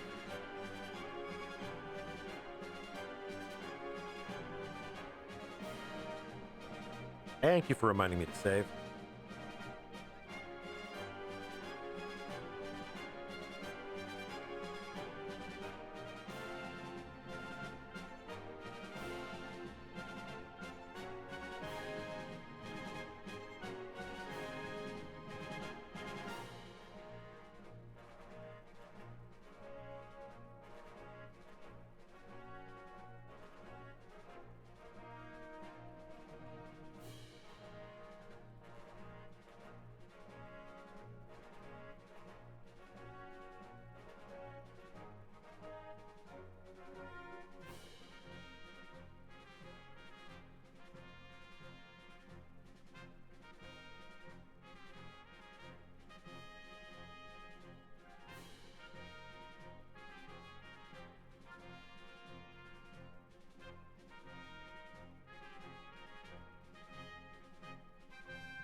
Yeah, I really do. I really do. I'll work on one of those.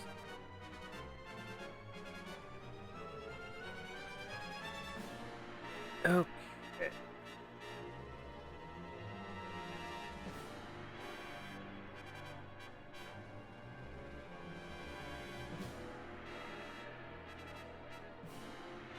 All right. So I think that is going to be enough art for tonight. There we go. I'll save it. Okay. How's about some damage here?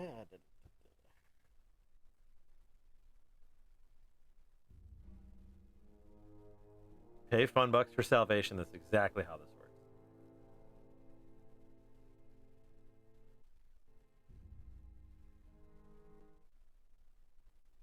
Okay. So I had a thought the other day. Going through some of my games for streaming, and I found plenty of games that I would like to stream, because they look interesting. But I also found a group of games that I have lovingly placed under the banner of WTF are these? These are games I've never played or heard of, for the most part. So I'm thinking at some point I might just dive into these just to see what happens. I'm still compiling a bit more of a list of those because I think at the moment there's only 16 of them. So, but yeah, I could put them on a wheel. Put them on a wheel. Black Fox's favorite. Put them on a wheel. If you find a lot of games that you want to play on your stream, that's not a thing. Put it on a wheel. That's pretty good. So, let us see. There are some stream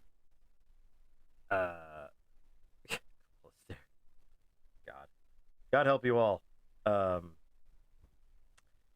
Steam games that I would like to play at some point. Hobbit. And we finished the Adventure Island games, so those are gone. I'm not counting Adventure Island 1. That game is extremely clunky and unfun. 2 and 3 were very fun.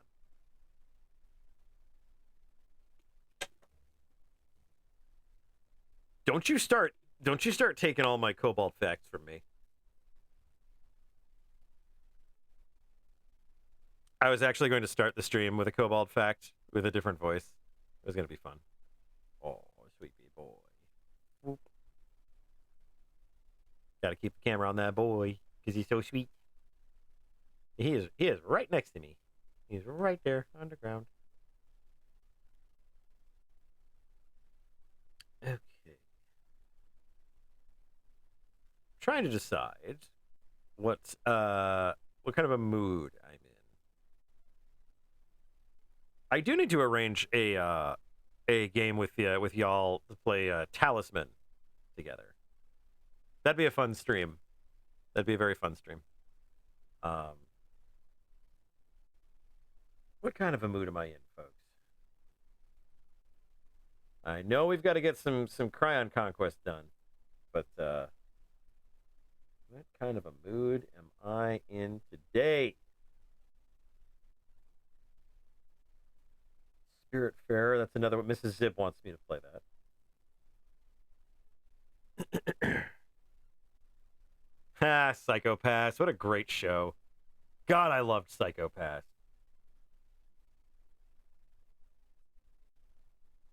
Oh, man. I just think back to when Mrs. Zibb and I were watching that for the first time. So good.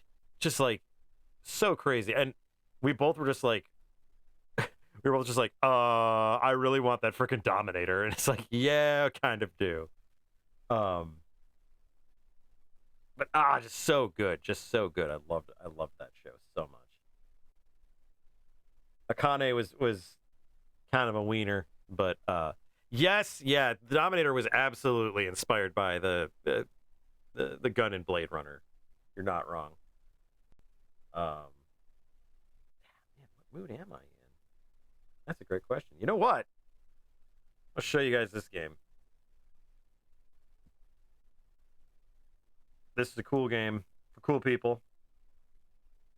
So I don't know how they let me play it, but ho ho ho ho. Let's see. Controls. Keyboard. Boo. All right. Can I reach the power?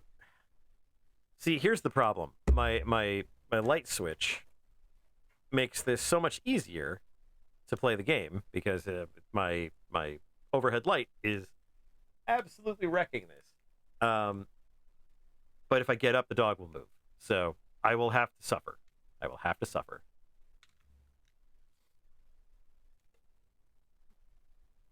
She's fine. I don't mind her. It's just one of those like, oh, she's gonna do what she's gonna do. So,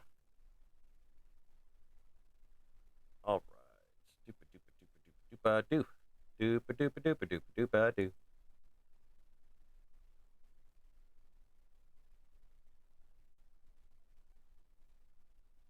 Here we go. Okay, I wanted to share this game with you guys, and it's one that I actually have not played very much of. Actually, only the first couple of minutes of it. Good friend of mine, one of my best friends from childhood, loves this game. It's one of his favorite games. So yeah, I want to give this a try. I've played the preceding game, which has amazing graphics, and this is only a slight upgrade. But I hope you'll join me in enjoying this particular game.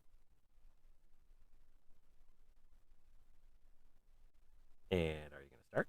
There we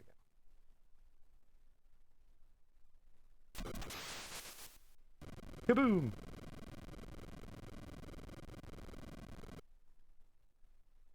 March 1990. As part of America's Strategic Defense Initiative, SDI, an experimental satellite, SK-2, was recently launched into the Earth orbit. For some unknown reason, the experimental satellite has apparently fallen out of orbit and crashed into the Alps. Now, threatening letters have simultaneously been received in Washington and the Kremlin. The author of these letters has signed in the name of the Moffat Revolutionary Group. However, this cannot be verified, and only obscure references have been noted. The terrorists are demanding that the American government provide them with the submarine Los Angeles, a ship carrying missiles with nuclear warheads. Furthermore, they are demanding that the Soviets turn over their research currently under development on the military application of electromagnetic waves.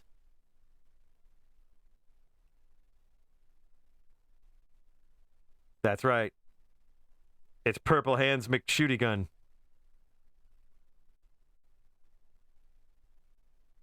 Hell yeah, baby! It's Golgo 13! And he's sniping a Skeleman. And he just did it. Good job, Golgo. Hell yeah! Golgo 13, the Moffat Conspiracy.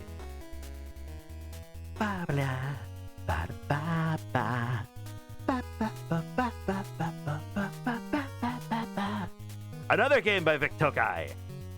I was actually inspired because I was like, Vic Tokai, why does it sound for Golgo 13? Golgo 13 is the secret agent name of one Duke Togo.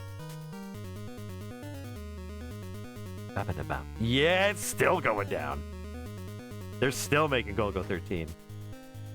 Anyway, who wants to be a Japanese secret agent?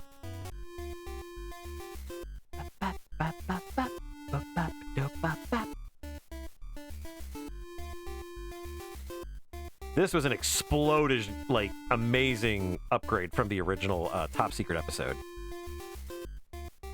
Take a look at this photo. That's Dr. Barrows, the inventor of the satellite capture system. The so-called Moffat, a secret revolutionary group, has apparently taken Barrows to some place in Paris, where they've got him confined under guard.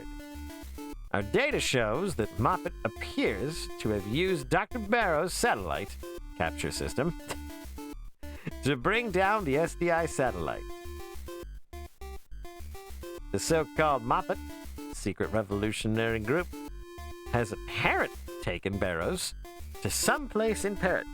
You just said that.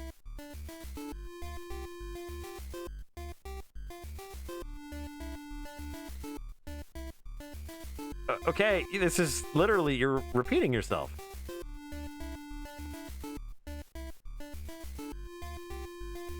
Dot, dot, dot, dot. A fine line from Duke Togo. We're asking you to rescue Dr. Barrows, knock out the Moffat leader, and destroy the satellite capture system. And all before tomorrow morning. Gonna need a couple things. Oh, he lights his cigarette. Golgo 13. I understand.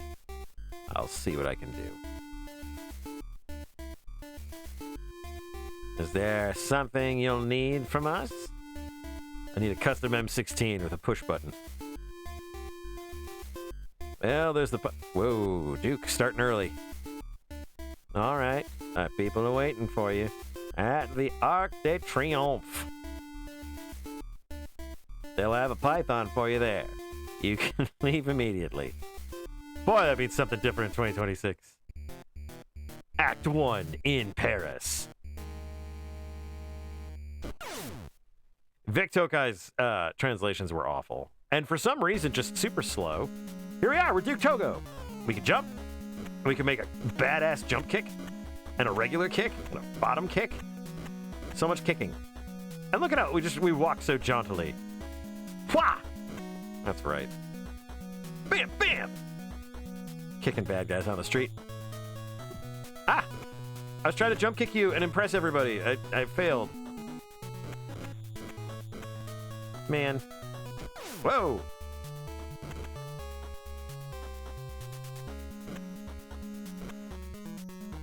Yeah, I do not have a gun at the moment. So I am beating all of these guys senseless without having any kind of weaponry. Aside from my dangerous, dangerous hands. I just got shot in the leg. I'm gonna kick you in the face. Or the chest. Both are good.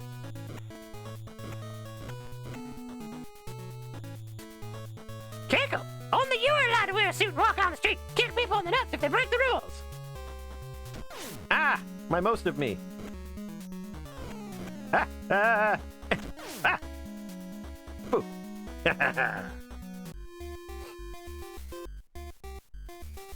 I burned off some of my mustache. CIA. I'm James, Mr. Togo. This business is troublesome, isn't it? Anyway, you asked for a python, and here it is. Zip. dot, dot, dot, dot. We found the Moffat hideout, you know. But it seems that it's been secured electronically. We'll need something to unlock the system. Secure. We'll need something to open their door. That's right. I'll let my people get you a code to get through. Ha Dot, dot, dot, dot. Come to the Art Museum on the Champs-Élysées.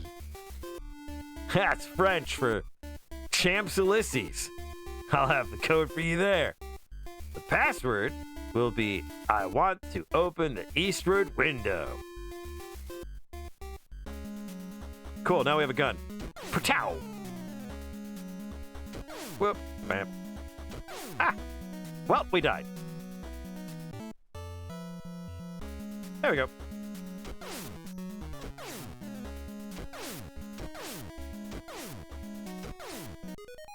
Can I switch out of? No. I could jump kick. I could shoot a guy in the nuts. There's that.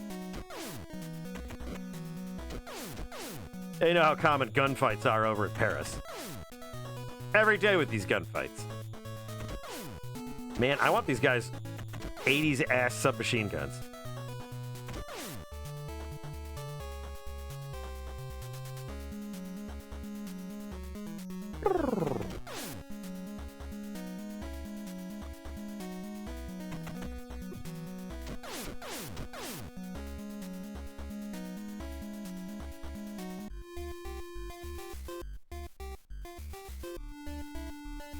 Are you a visitor? I want to open the eastward window. You can, it's sealed. Mr. Togo. Here's your American Express Platinum card. It'll get you into the hideout.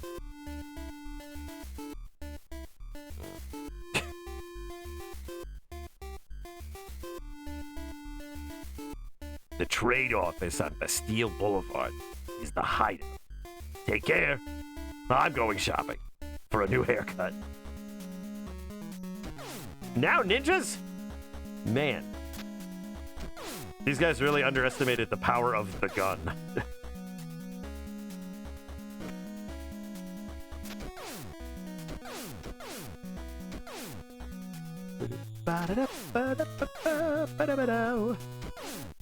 Yep, you have Duke Togo to thank for stuff like Metal Gear Solid and all of the cool spy stuff.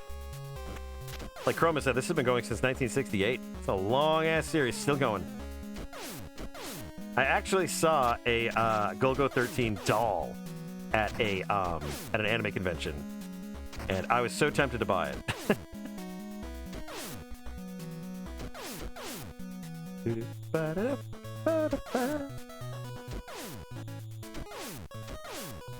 Yeah, you can get away with all this kind of gunplay on the streets of Paris because of everyone opening up their creme brulee. Oh, this was a hallmark of the Golgo 13 series. There was always a first-person dungeon crawl.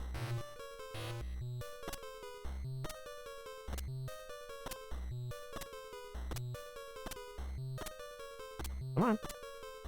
Long-ass fucking hallway, Jesus.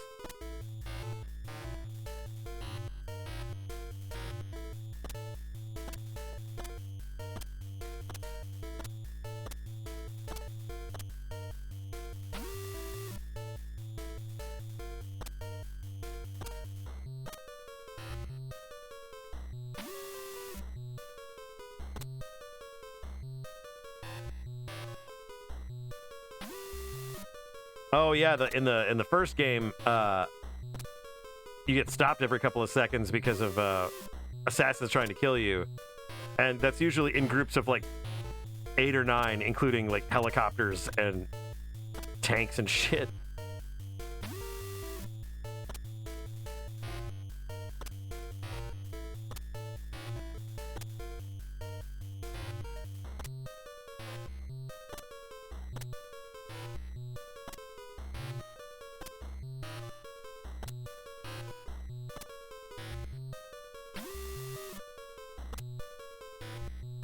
Yep, figured this would take me back to where I was.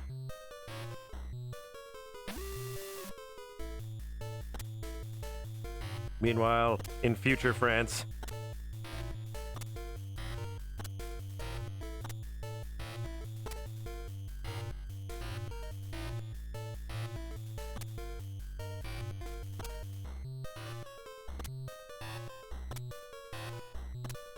Yeah, there's always a level or two of these. And Vic Tokai was all about this kind of stuff.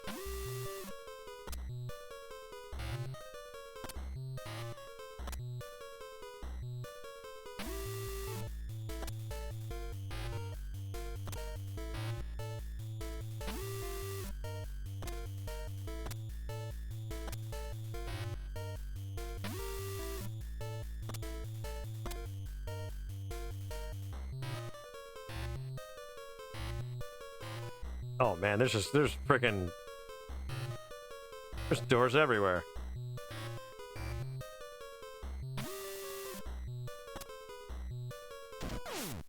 Bad guys in here too. Sometimes you have to make with the shooty.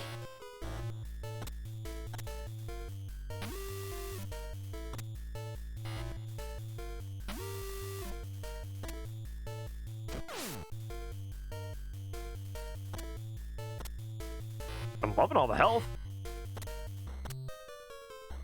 In the first game, you'd go through these dungeons and you would have to blow up walls with grenades and stuff too. Ow. That man shot me.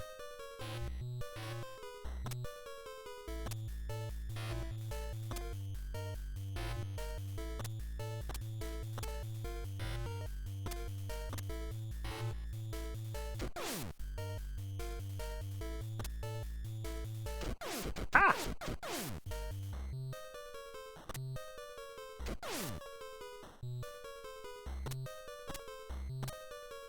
Could really use some health here. Ah, shoot. Ah. Ninja.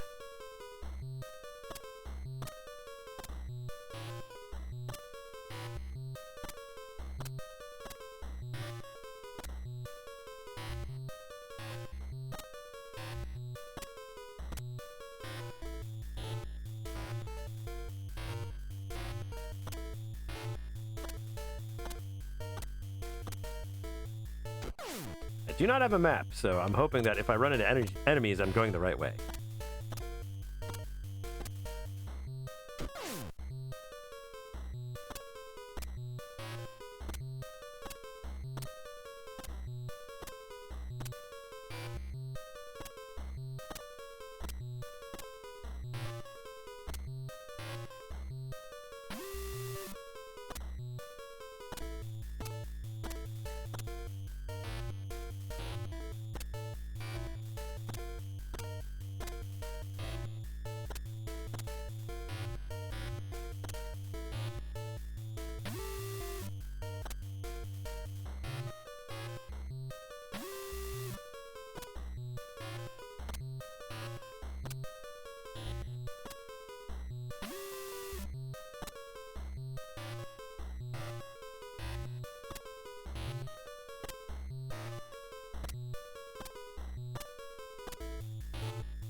I am hopelessly lost.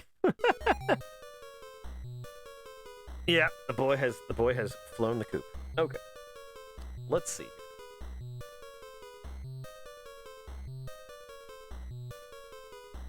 So I think what I'll do, I do want to play Golgo at some point. I wanted to show this to y'all just to see if anyone remembers it. But I do want to play this. So hey, Gray, welcome back from lurking. Good to see you. We are playing, or we've been playing Golgo 13, The Moffat Conspiracy, which is a spy game on the NES, with some sections here where we are crawling through some facility. I don't have a map with me, so I am pretty lost. But what I'm thinking is I might restart this again when I have the maps available, because I would like to play through it. I just don't want to struggle. But I might jump us over to something else just to try it out and see how we like it. I think this is a very welcome stream game. What do you guys think? You guys think this is a good streaming game once we get out of this frickin' maze?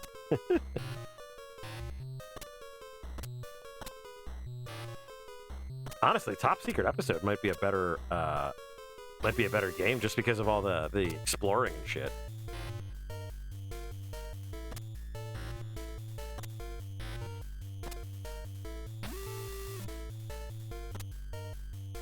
Yes, Duke LeBlanc.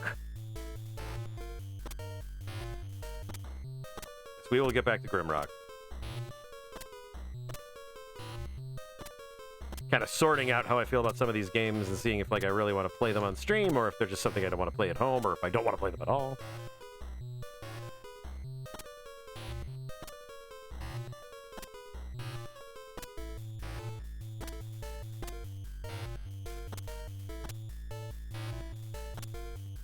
All right, enough of this random wandering.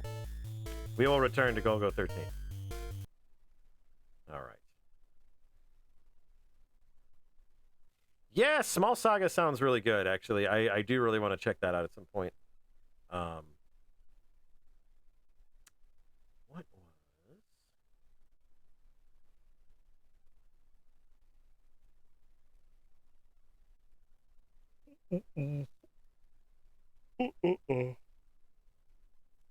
Yes, not to be confused with Small Soldiers. It's different. It's a different property and with more Will Wheaton in it.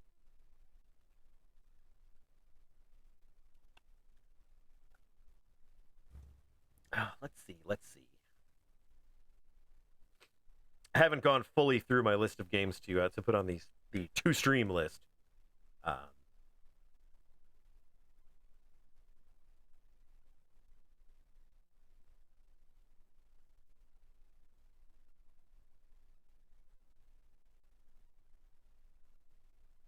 Space Gun? Man, you had me at Space Gun.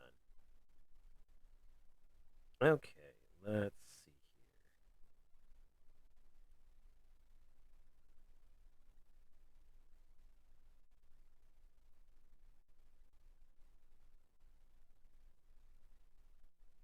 I think what I need to do is I need to put together like a schedule of games to play because I have a million games to play and I keep forgetting about it. And jumping into something new. So yeah, I definitely need to kind of shore that up and play the games that I've already committed to. Let's see. Do I have any of the Army Men games? No, unfortunately, I do not. Let's see. I want to try to beat Moffat Conspiracy, or not Moffat, but the Cryon Conquest. But holy shit, that game's gotten really hard. Suppose we could see where we're at with that.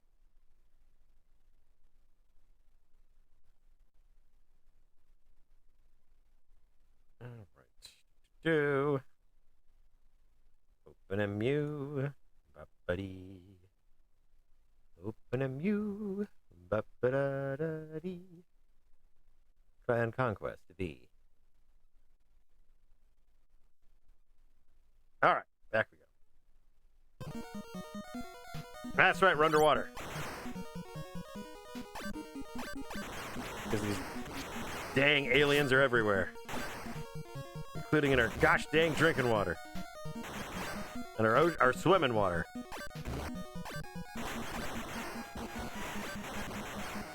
Those little dudes are back, by the way.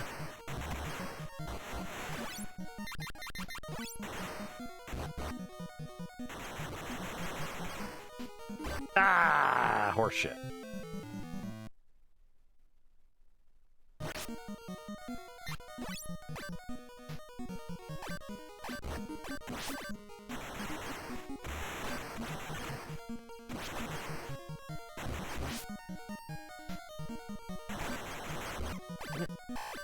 Get up, man.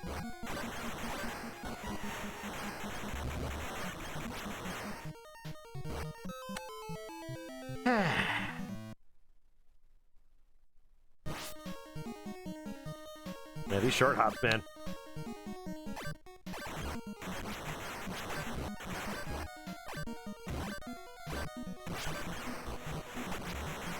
And the winner for hitting every goddamn thing in the game. Baby and Zibb with Try on Conquest.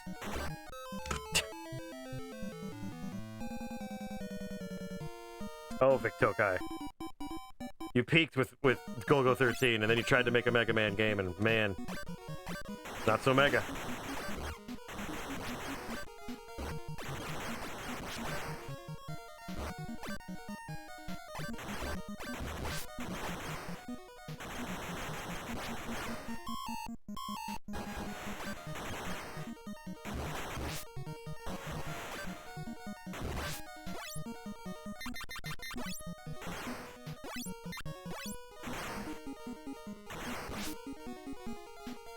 Ah!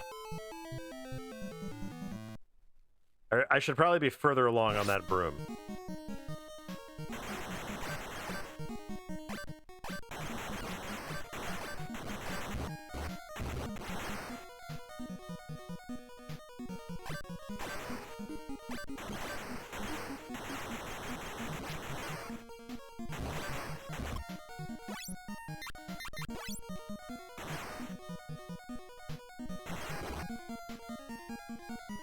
I don't know what hit me there, but I'm just gonna go with it. What is hitting me? Oh, I'm out of air. That's what's happening.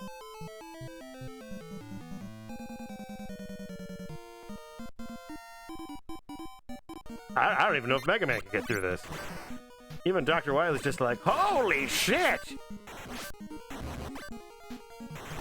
Is this Sadist Man's level?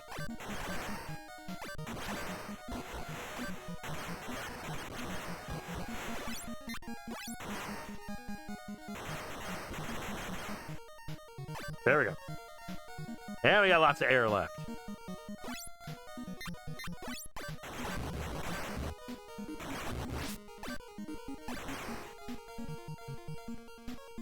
Need some damn air.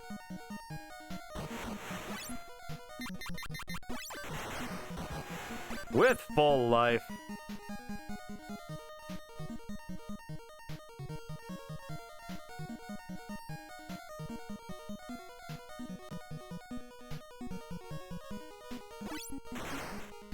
Well done, Garen. Well done.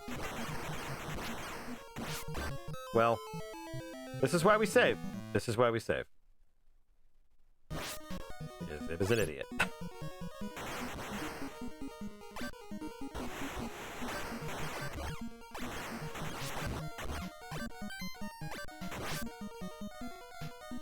Oh, for Pete's sake. Come on now. That's some silly shit right there. Silly shit, I say.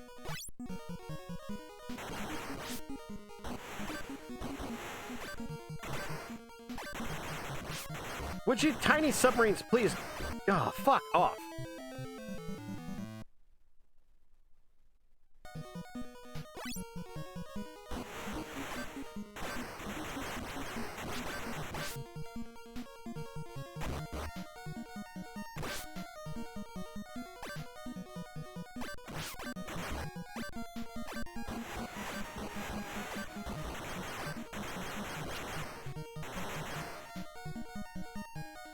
Ah!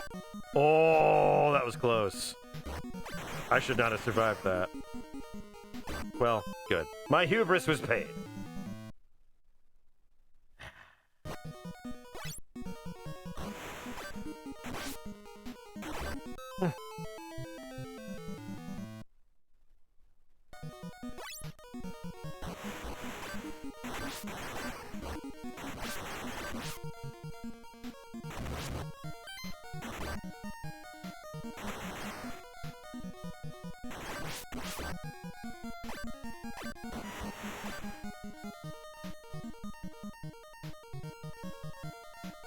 Oh, there's a giant pumpkin up there.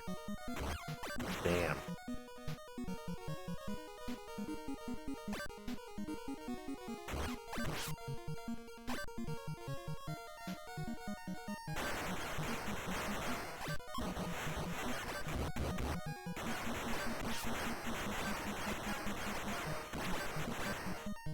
Oh, pumpkin, thank God.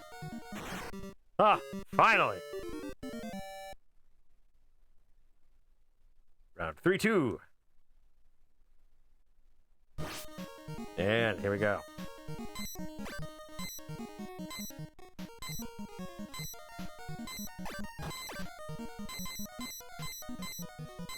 Alright, lasers cannot go through water. I like the science on that. Ah! I don't know what... Oh, giant pumpkin.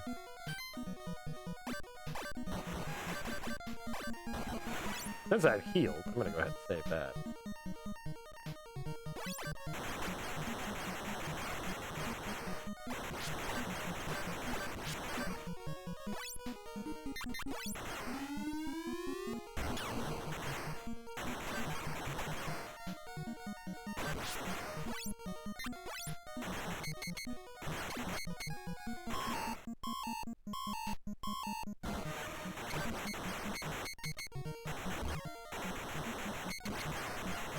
Not a big fan of the dick snake, whatever that is.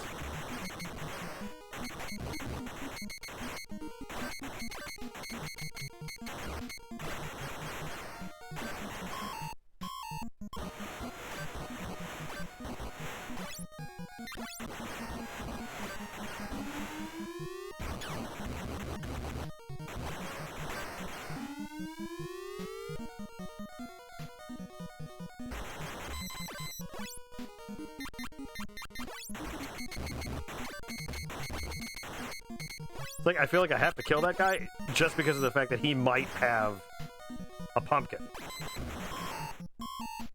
Starting to die. Ah.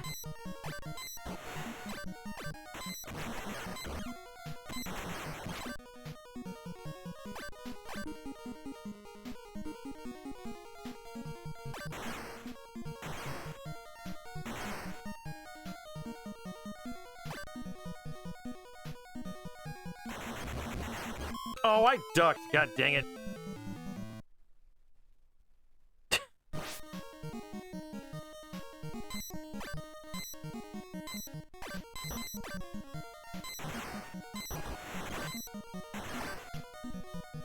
Oh, I can jump past it. That's helpful.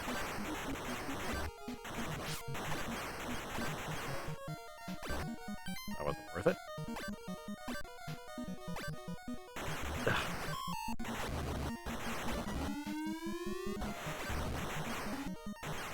Ah.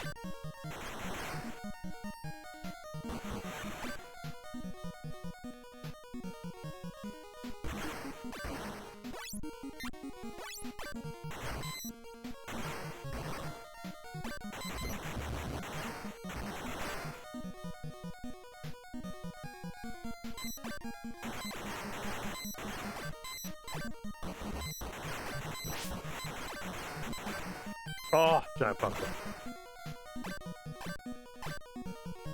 Gotta save at some point here.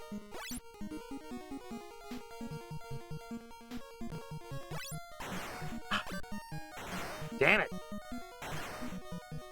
Ah.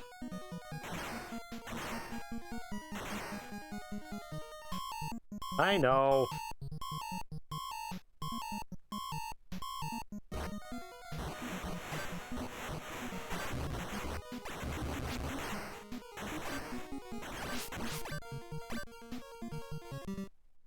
Oh man, short but annoying. That's what they called me in high school. Alert!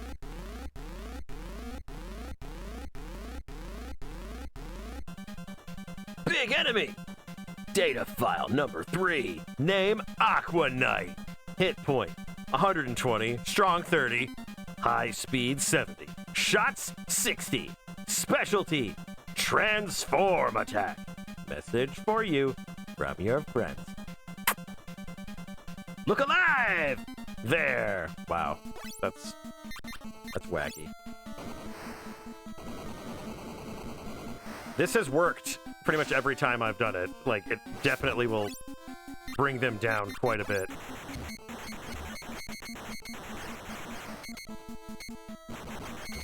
Wow, I'm not a big fan of the torpedoes.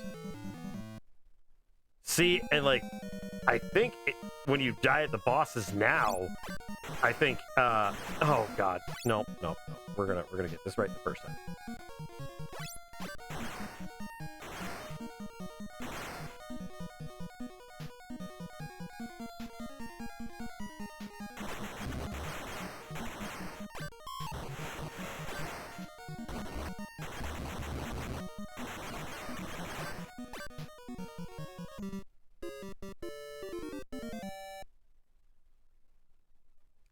All right.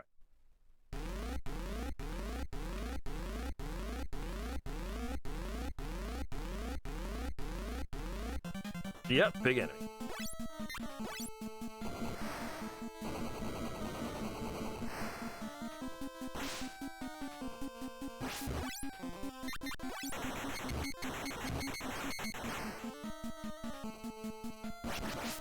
Oh, wow. They track.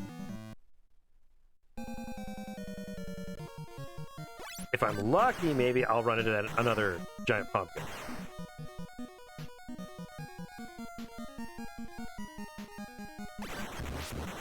There's a little pumpkin.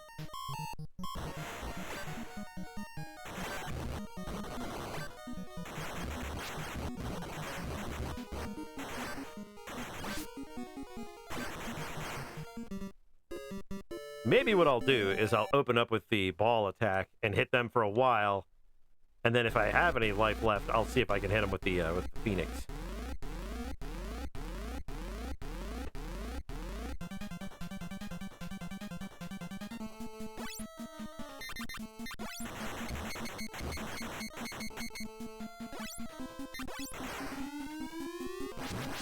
Oh, nice!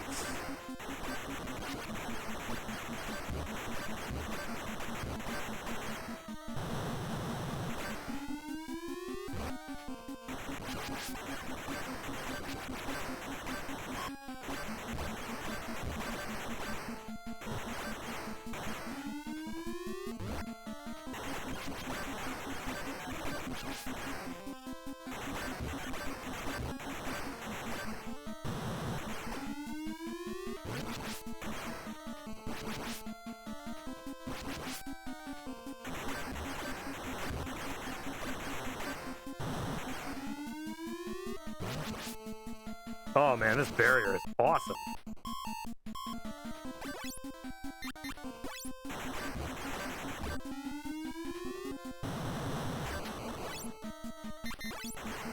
Whoops. Ooh. That didn't go well. At least we know that barrier is like the best one to use right now.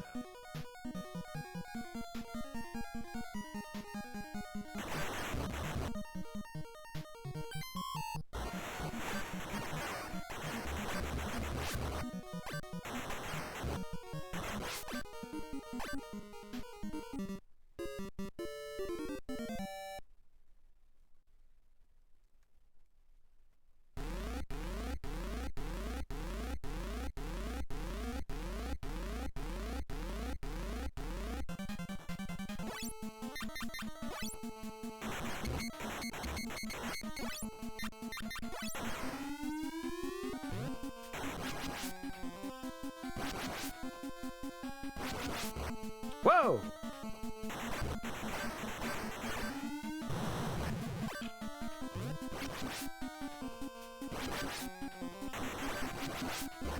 What the heck? Going through it. Was it or was it not blocking all three of those?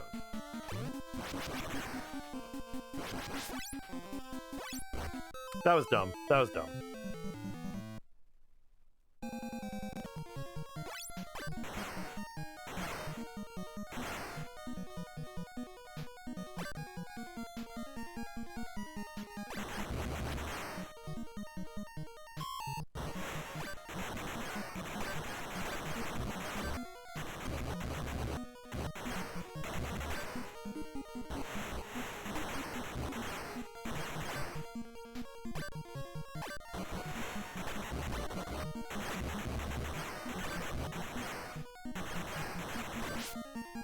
just want to see if I can farm myself a big pumpkin.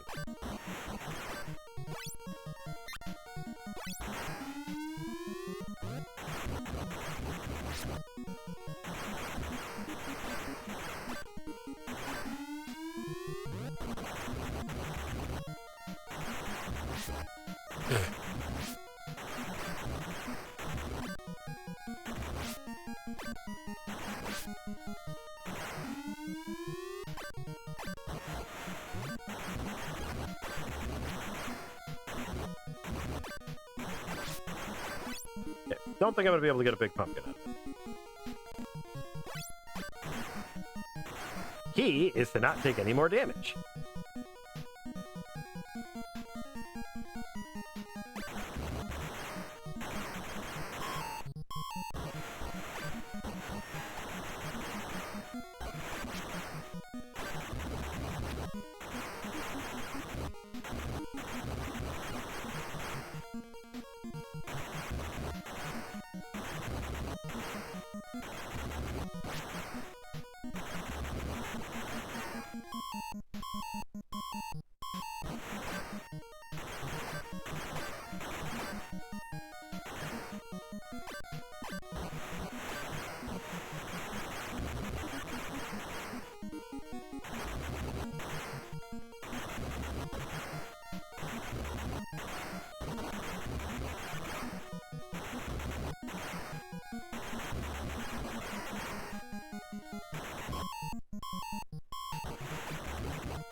Boomerang Applefish sounds way too much like an actual Mega Man character.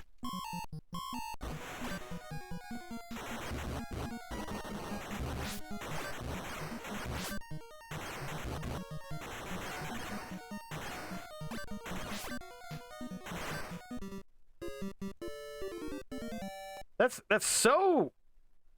Ugh. That's probably the best we're gonna do in terms of having life, so I'm gonna save here.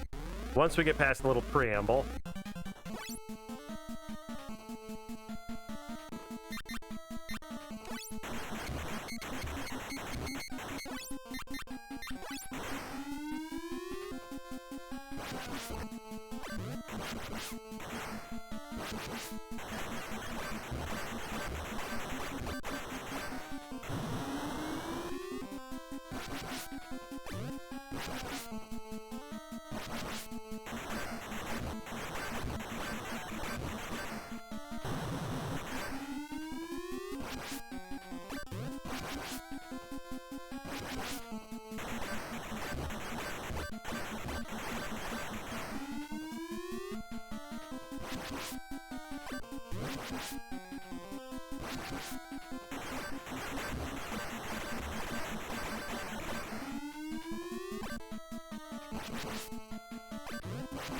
I will say, it is very stressful not having any indication as to how much life these fuckers have.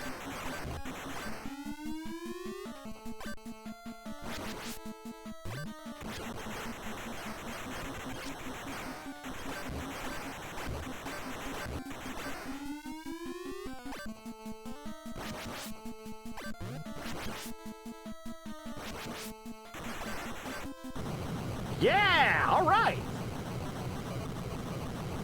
More catchy than Boomer Kawanger, yeah.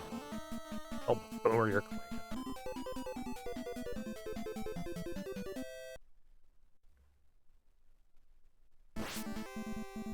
Look at this. Full life and everything.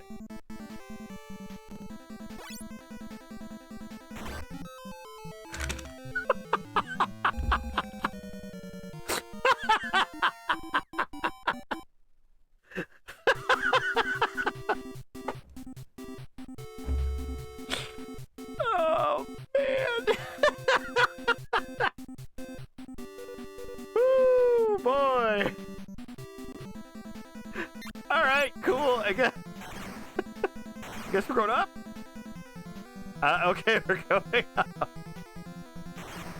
That's shitty. Can't believe they put that pumpkin right there. Oh my god. That was fucking hysterical. Ah! Ah! I'm gonna die.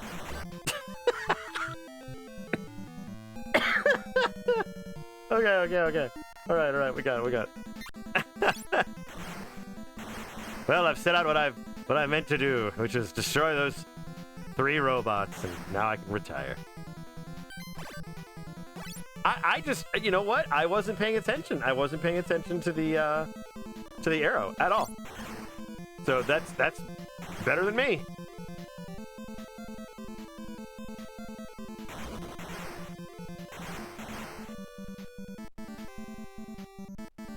Oh, look at that. We would have been completely screwed.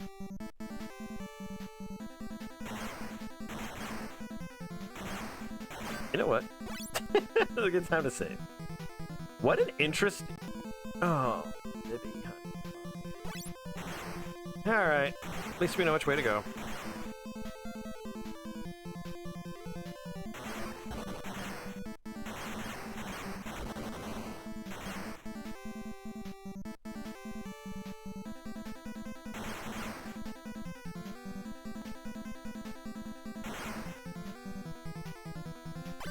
Alright, let's save it this time instead of loading.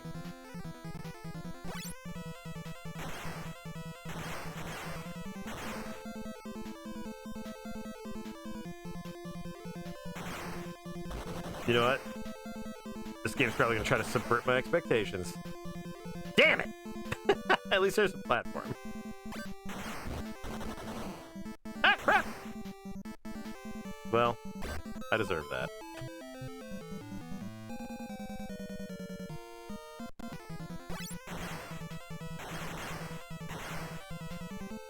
This game has a lot of broom usage. Like, it's definitely like the power you will use the most. I think I use it more than the normal power. Nice. Actually, how about we do this?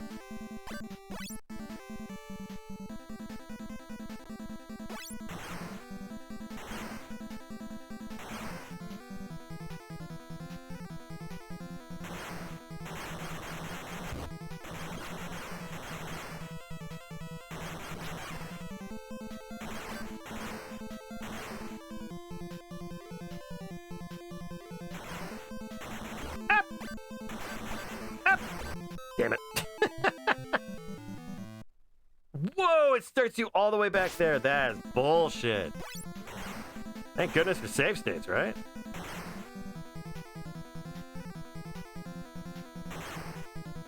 I think this is before Rush Jet. 1990? I don't remember what year Mega Man 3 came out, but...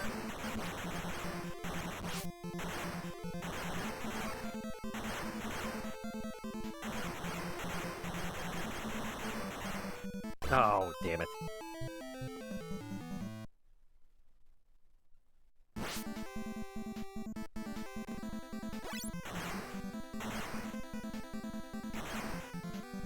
September 28th, 1990. Okay, well, I guess maybe Rush had been in development for a while and they knew about it. Also, I suppose Mega Man 2 had the items, the item 2, item 3, item 1. Damn it!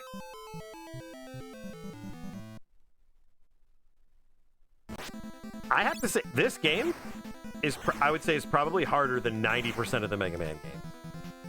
It is brutal.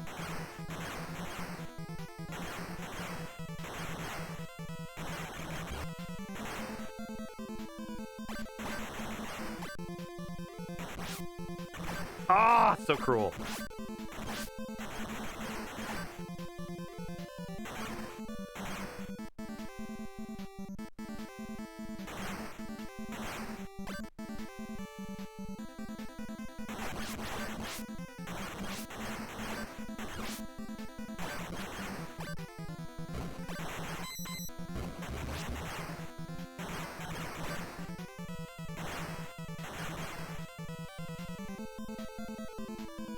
I think the other thing about this is that the nice thing is that there's no energy use for your different abilities.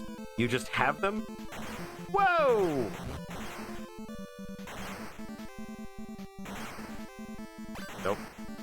And death. Oh, wow. I didn't die.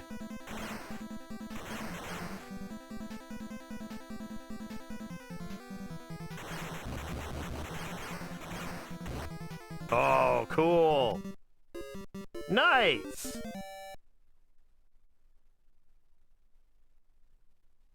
Oh, wow. So it came out December 14th in 1990.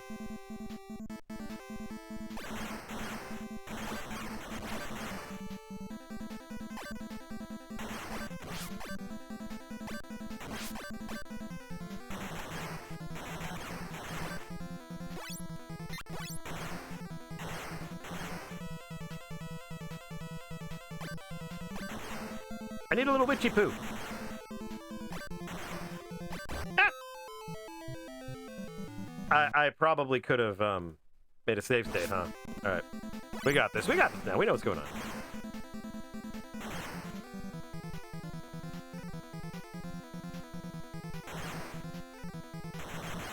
Oh, yeah. He's shooting Shockman or Sparkman in the dick. Yep. And the Japanese box art for Mega Man, I think it's Mega Man 3. God damn it. I think the Japanese box art for Mega Man 3 definitely is very suggestive in terms of his relationship with Rush.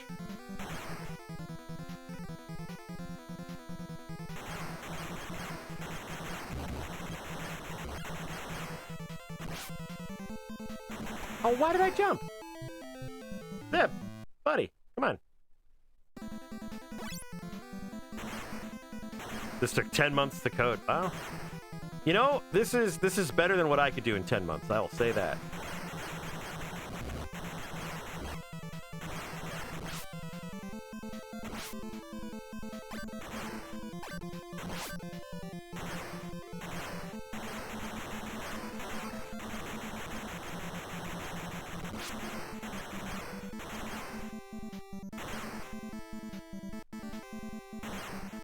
Oh, isn't it just precious? And the ranks of the mecha furries grows one larger.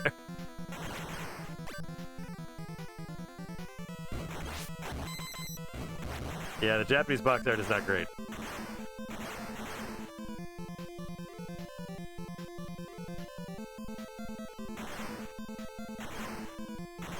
How about we do this?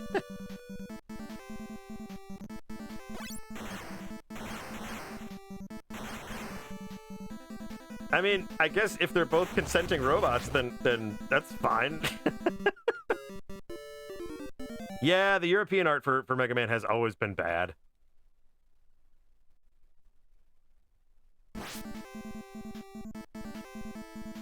God, the European art for Mega Man 2 was...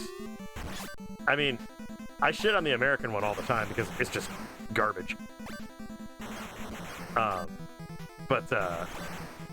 But man, the European Mega Man 2 art, like, I feel like it was somebody who was legitimately trying.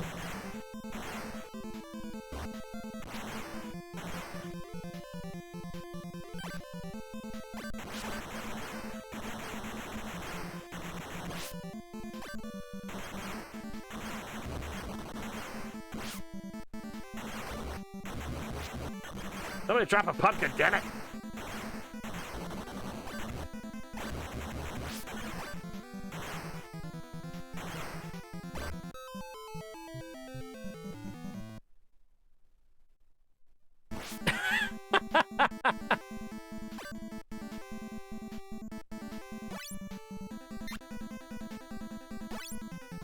Well, we've got a full life here, so we'll go.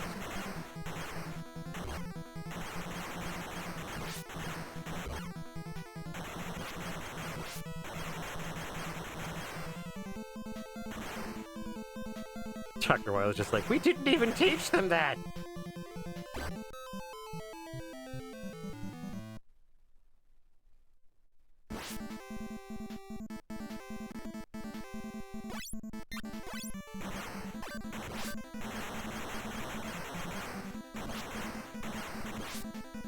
Nice. Yeah, those power-ups are so hard won.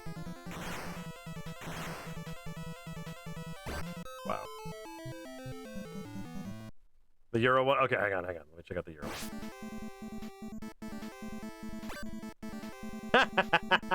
That's right.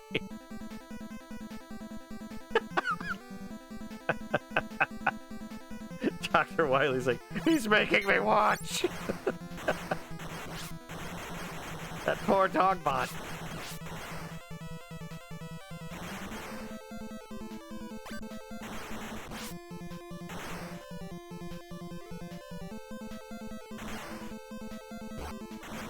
Oh, fuck. I want the little witchy doll. I have a feeling I'm going to need the little witchy doll.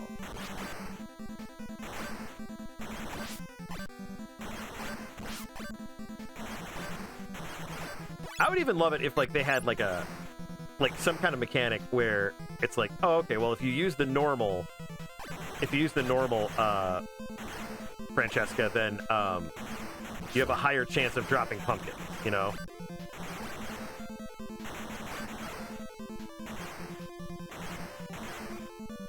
There we go.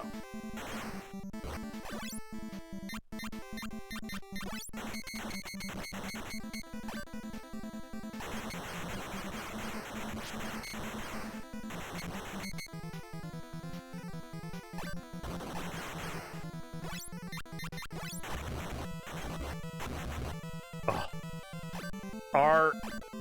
Are you fucking shitting all over my face? Are you kidding me? You guys saw that, right? You saw there was a giant pumpkin there, and it was like, oh, cool, hey, Zibb. You've been playing really well and working really hard on this game. We're gonna give you a little reward. And then it was like, just kidding, you dumb fucker.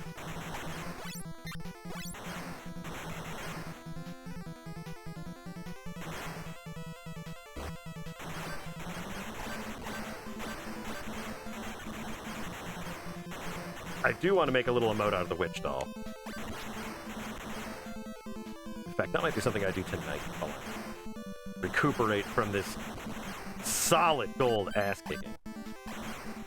Damn it! I saw it. I saw it happen. I looked at Mega Man's expression, just like, only God can judge us.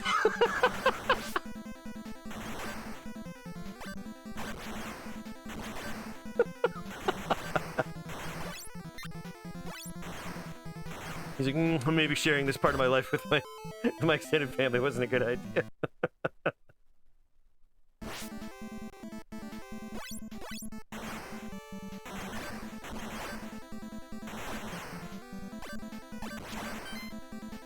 Buddy.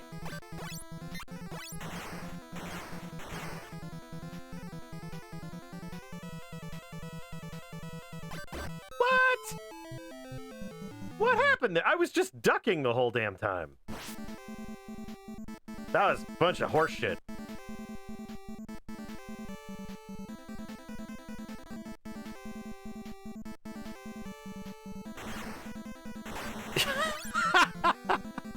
Mega Man accidentally opens a Teams call. Oh.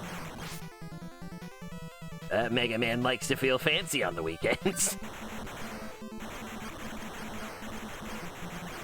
Mega, is that your dog? Is that Rush? We've met Rush. Rush is a great dog. Come on.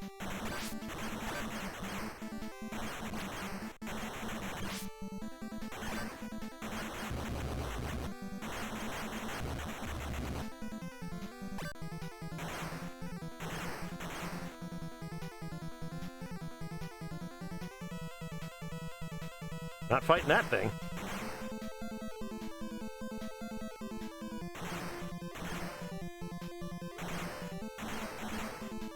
Oh, I didn't mean to... Well, this is fine.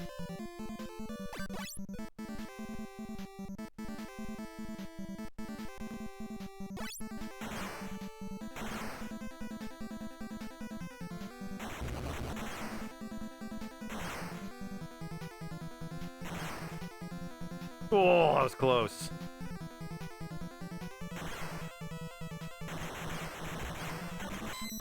What is with these guys? God, don't they understand how lavender I am right now? Whew.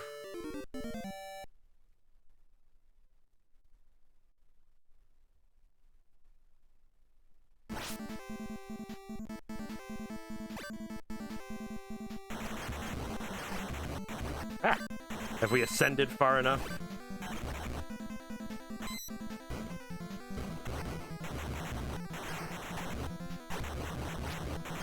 Apparently not.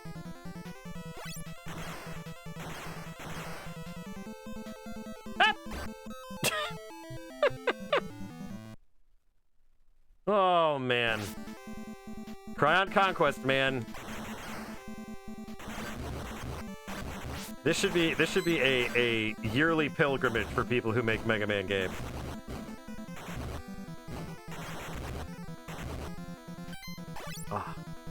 Itch my eye. Ah!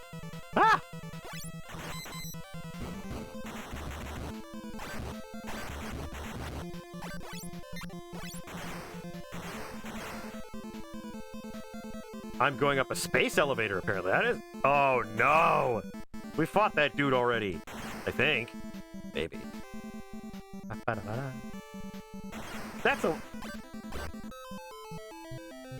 That's a lot of dudes. Not gonna lie, that's a lot of dudes.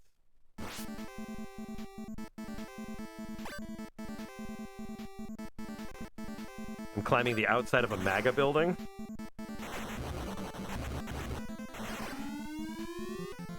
That means something different over here in the US.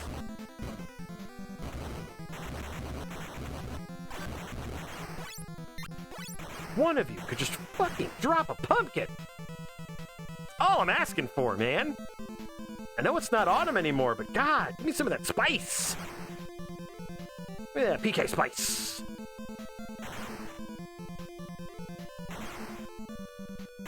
I like how some of these rooms are like, no, this is hard enough. They don't need enemies.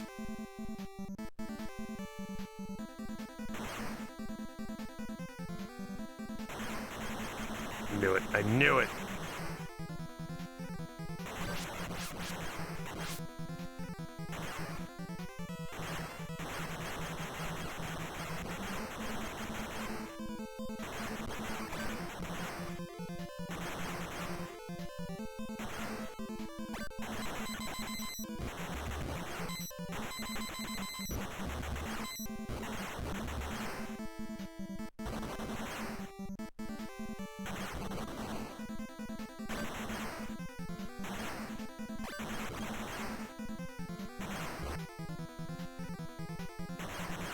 Gotta love attrition lasers.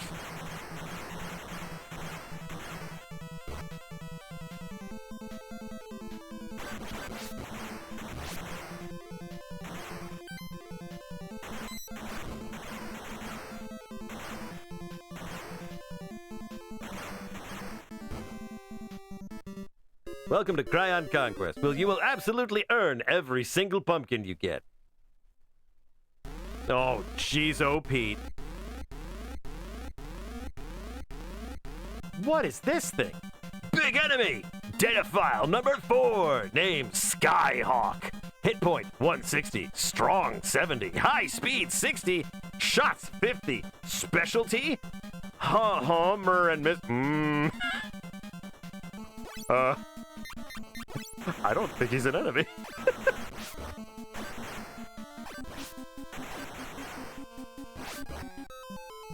Don't send me all the way back. Don't do it. Don't send me all the way back.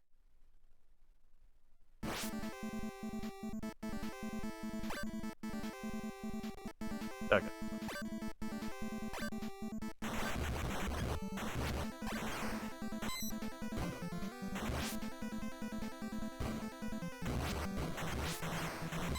Oh, whole pumpkin.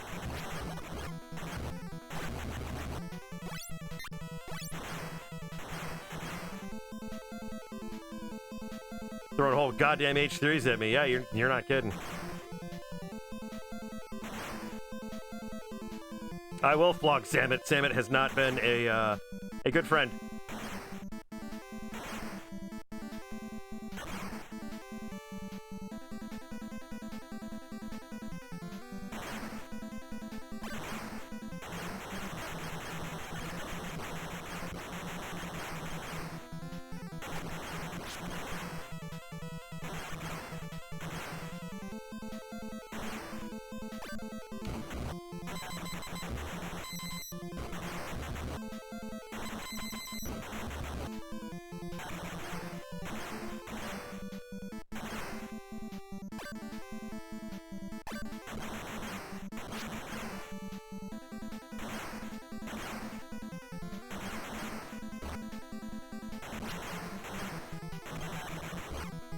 So they're not a true attrition lasers because they actually do have a pattern. It's just stupid.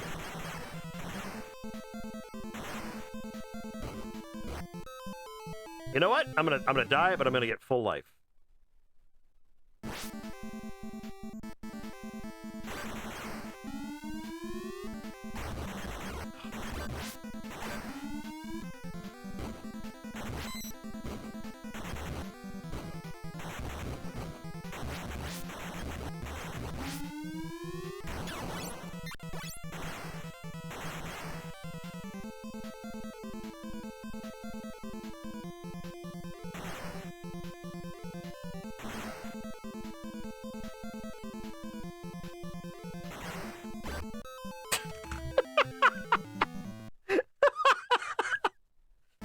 The game is just like, no. Not today. Here, we'll die. And we'll save the game. Then we'll have full life. Yeah, press X to die. We have that other save still. And now we have full life. And clearly, if we get to the boss, he's going to make us go back to the beginning anyway, so... best to go back with as much life as we can.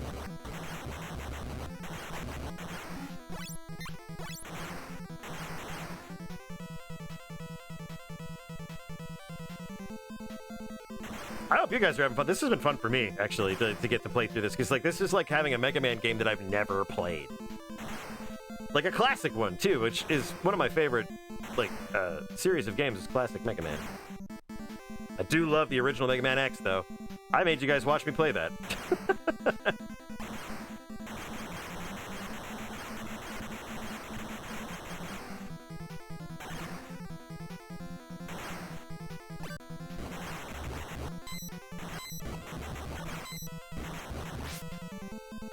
I do like how this little witch girl, God damn it. Well, I might as well start with more lives.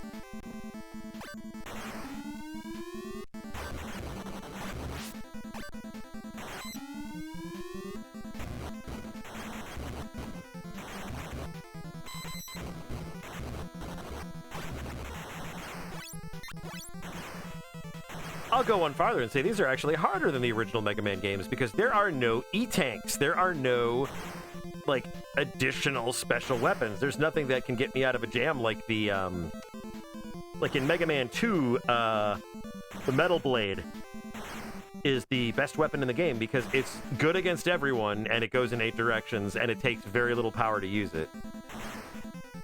There's none of that here. There's no little cheaty bit here. It's all just going through the game.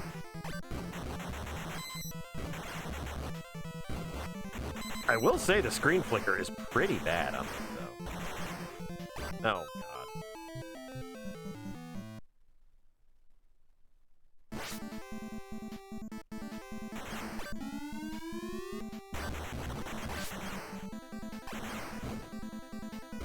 God. Oh, God. Oh, so many fucking energy Cheerios.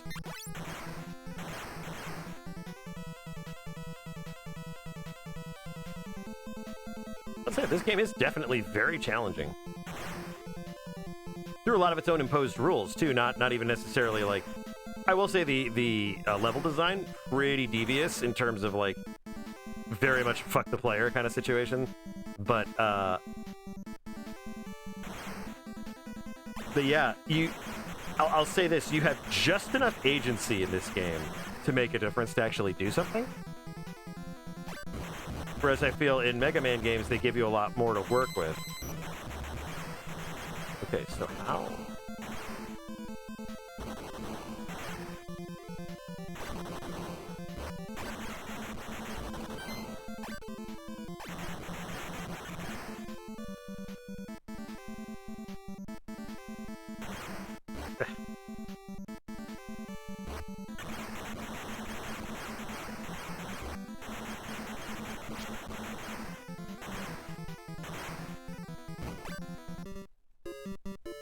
Man, you expect me to get to this boss with some health.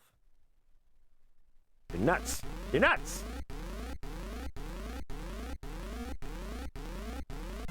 Yeah, we know. He's him, big boy. Woo!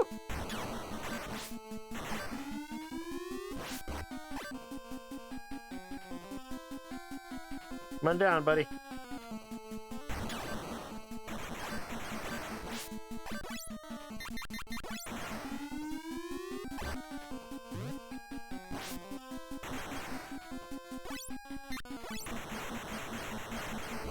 Oh, whoa, whoa, whoa, whoa, whoa. Since when could he do that?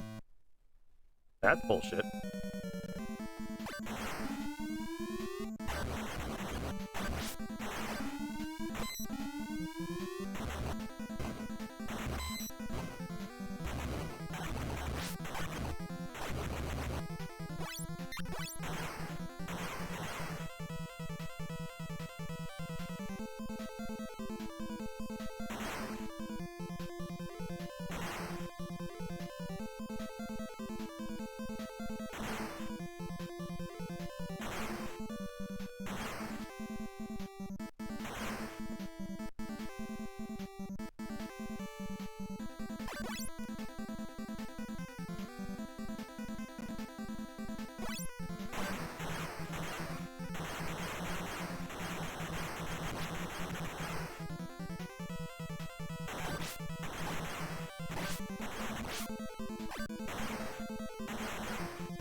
Ooh.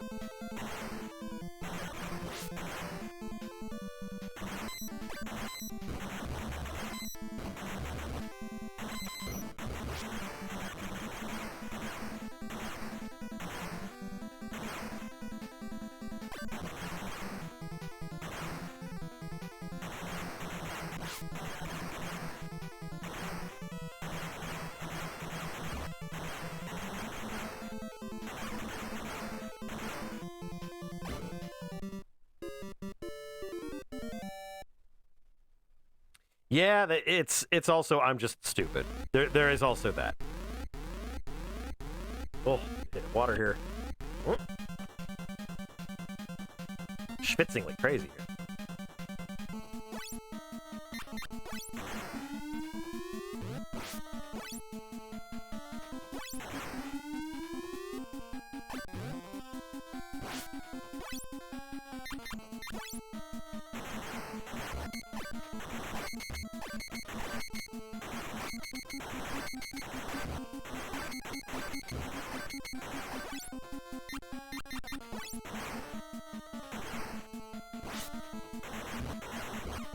Ah, I see.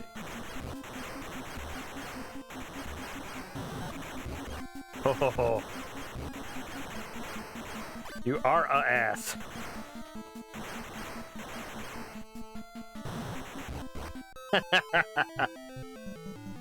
You can't have fun. Sometimes this game does feel like a stop him! He's having fun! I feel like I'm fighting Hank Scorpio over here. Stop him! He's supposed to die!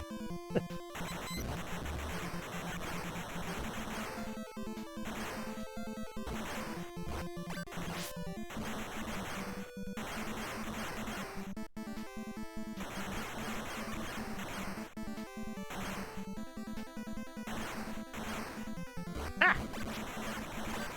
Come on, pumpkin. Damn it.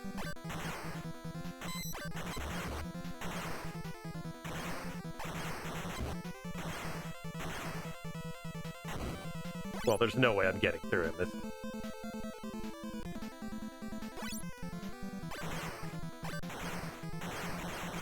There is so much going on with the backgrounds in this. Like, I agree. Like, I'm actually having a hard time seeing, like, if there's any power-ups or anything.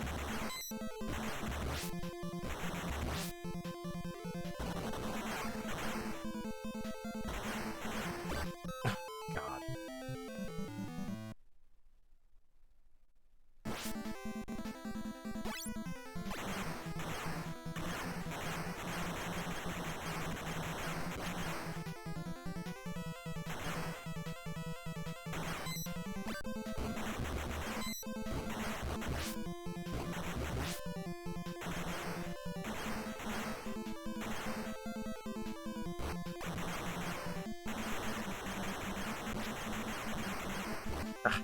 Miscounted. Those lasers have 7 shots and then they stop. I counted.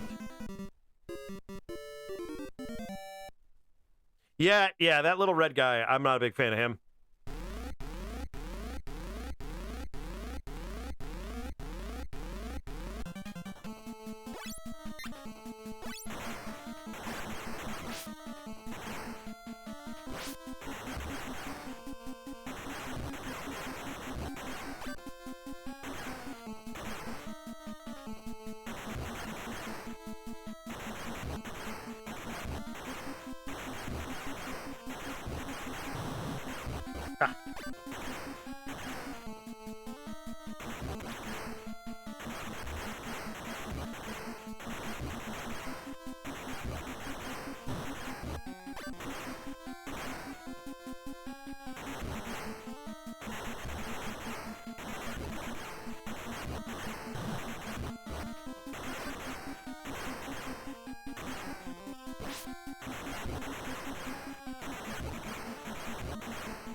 Dang it. I thought he was just moving.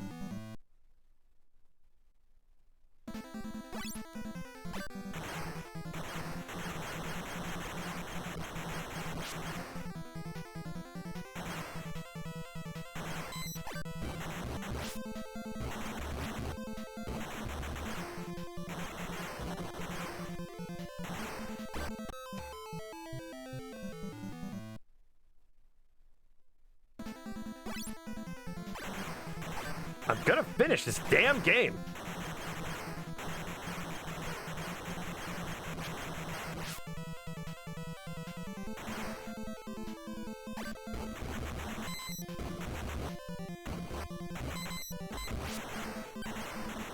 Man, just let me have enough health that I can use the Phoenix. Just let me use the Phoenix, man. That's all I want. Fuck. Fuck.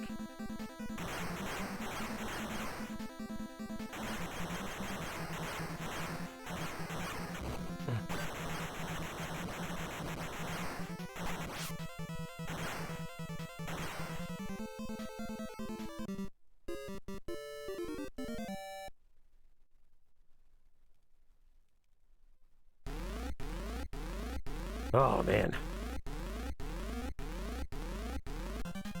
What a game.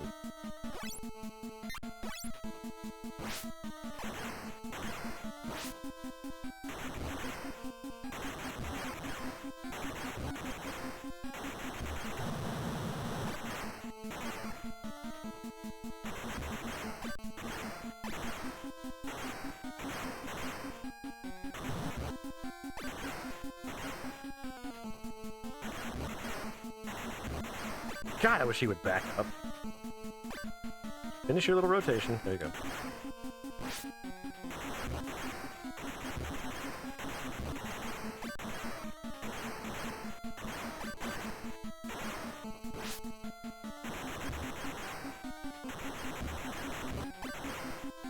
Like how the broom just occasionally is just like, no.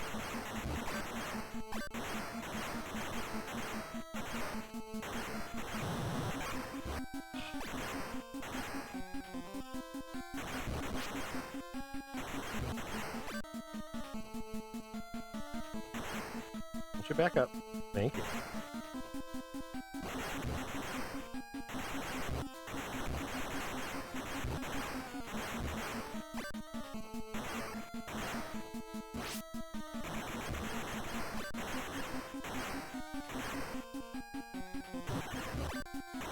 I got it ditched.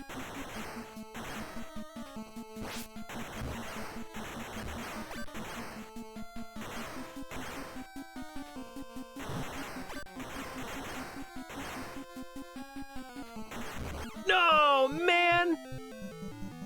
Oh, I was beating the hell out of him.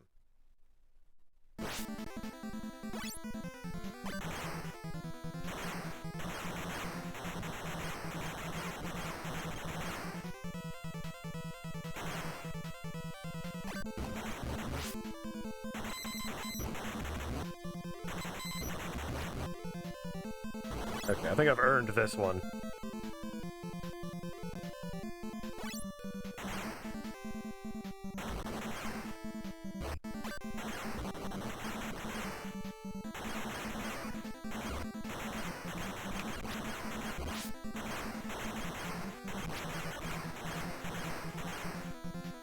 Oh. You know what? We're close enough.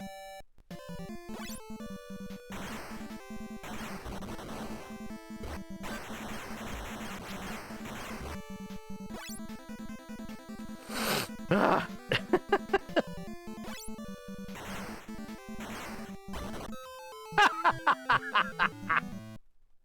Oh man, oh man.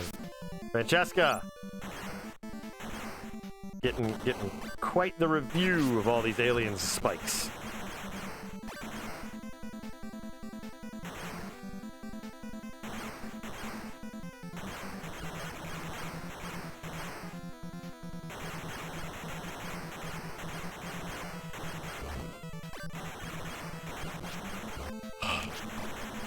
Man, I had so much. Hate that guy.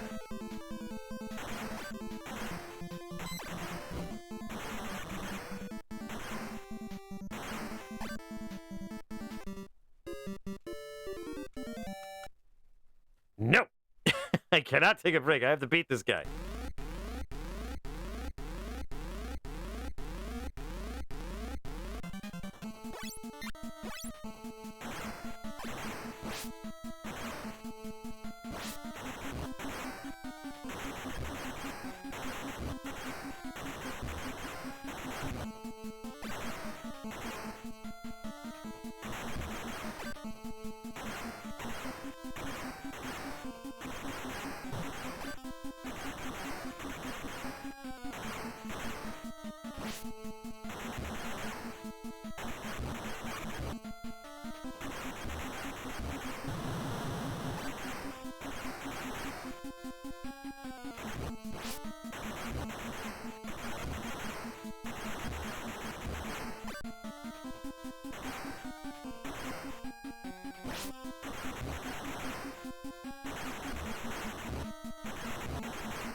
Oh.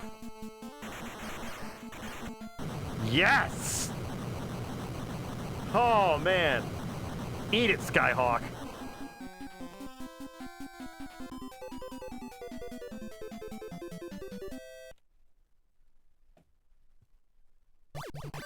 Oh, shit. We got teleported.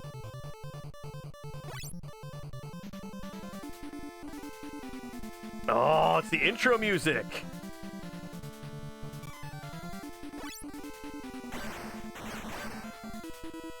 Have some dramatic fight. Whoa! Look at this lady type. Hello.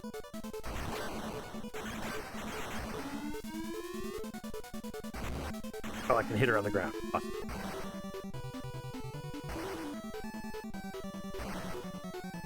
Come on down.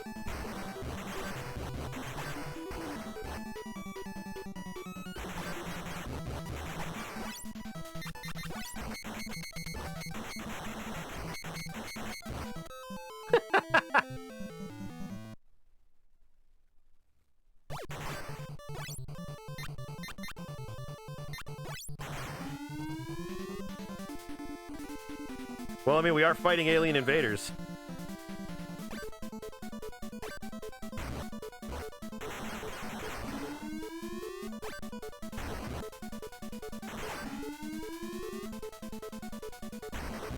I'm using the frost power because women hate being cold.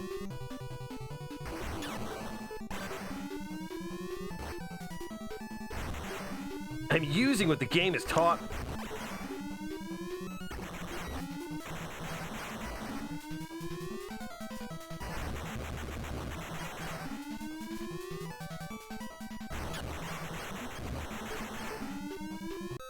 Okay, okay, okay, okay.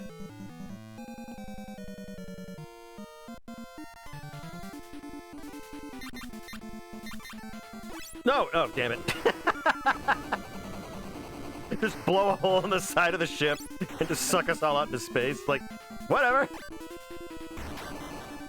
I ain't coming out of here alive, lady.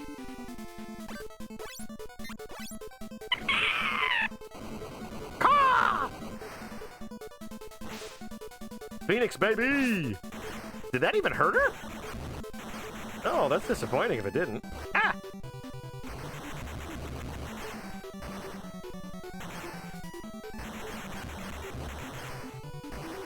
Ah!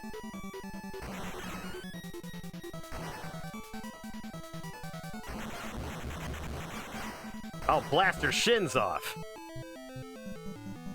All right, Gray, have a great night. Thanks for being here with me.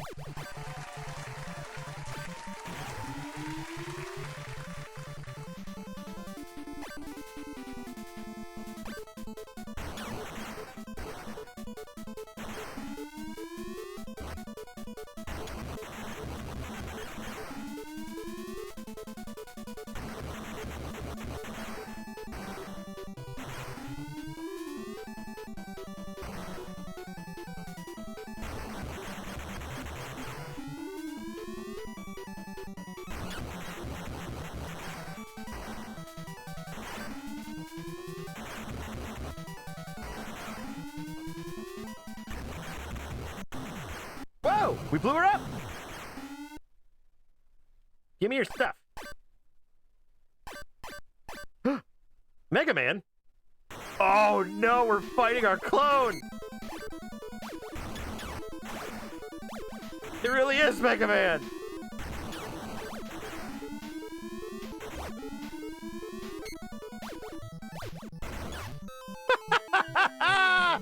Oh man! All right, let's get her. We know what to do now. This bitch is toast.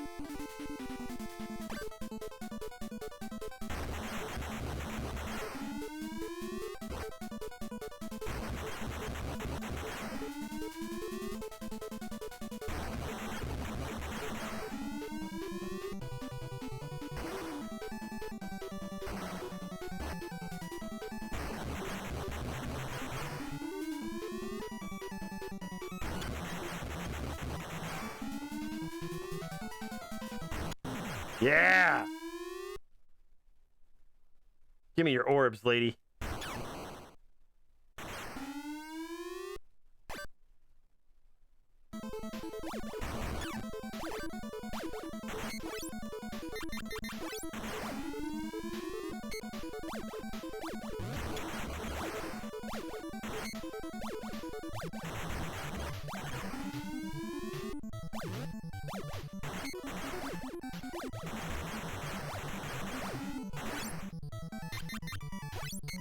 Oh, I don't have enough for fire.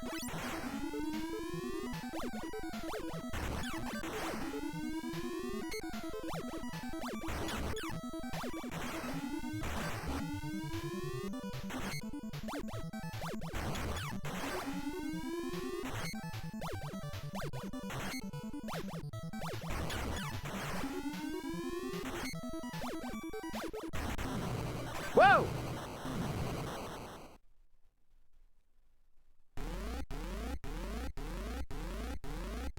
Who is this?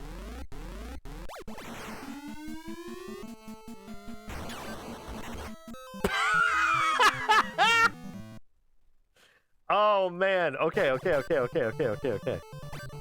Cool.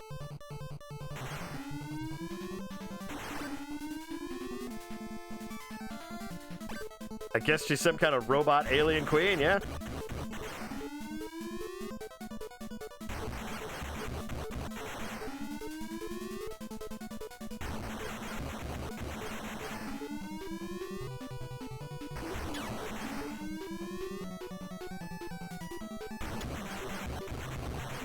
Well, she kind of has a samurai look to her, doesn't she? Like her hair and headpiece kind of looks like a kabuto. Kaboom! Didn't help her though. I still blew her up. Who's next? Who wants my spinning magic?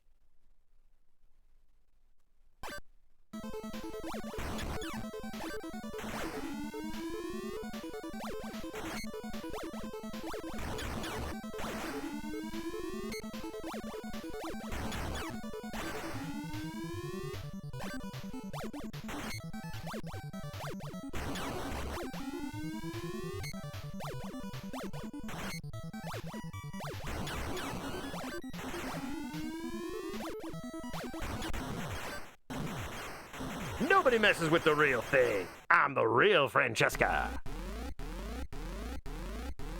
Yeah, I guess it just ends with Queen Zeal. You're right. You're right.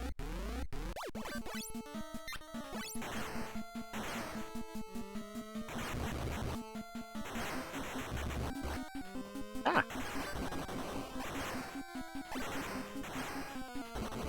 Damn it, that fireball is so fast. Ooh, da, da, ba, ba, da.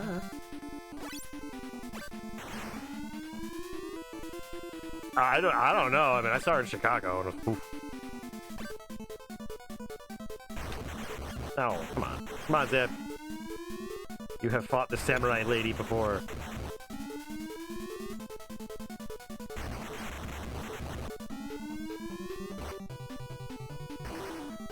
Alright, no good. We're gonna restart.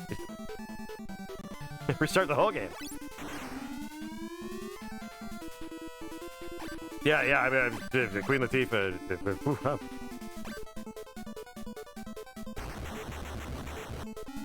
I went there, I went to Chicago in theaters with my buddy. We were both theater nerds and everything. But he had seen it already, and he's like, I want you to see Chicago with me. And I was like, all right, cool. So we went to the movie and saw it and everything. And he was like, what'd you think? And I was like, it was really good. I was like, man, that Queen Latifah, huh? And he's just like, yeah. And I was like, she could have supported the lost city of Atlantis. Both of them. He laughed. That's my boy. Ah! Don't do that, little dick. Ah!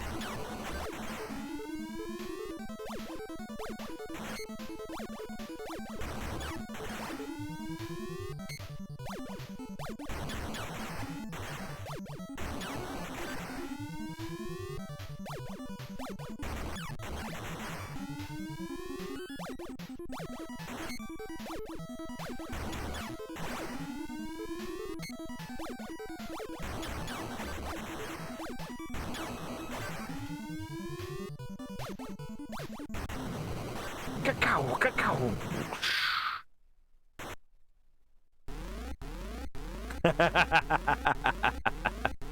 Yup. When they get the toms in there, like the dun, dun, dun, dun, it's like, oh. Oh, come on, you snipey bitch. Sniping me with their stupid fucking mystical samurai powers.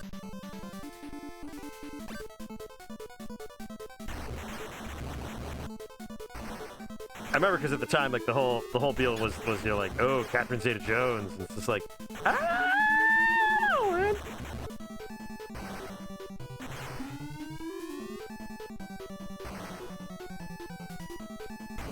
That was that magical couple of years where like a bunch of really great musicals got good movie adaptations.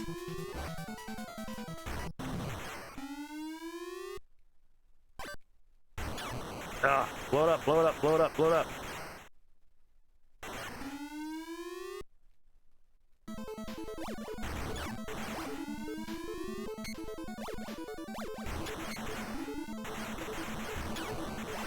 I remember being particularly entranced by Chicago and the producers, because those came out very, very shortly between.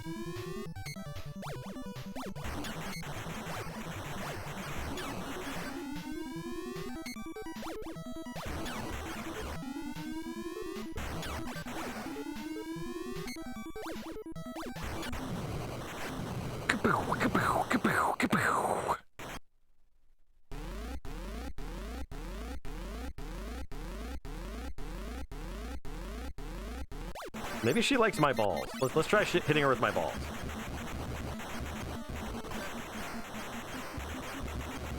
Well, it looks like my balls are having an effect.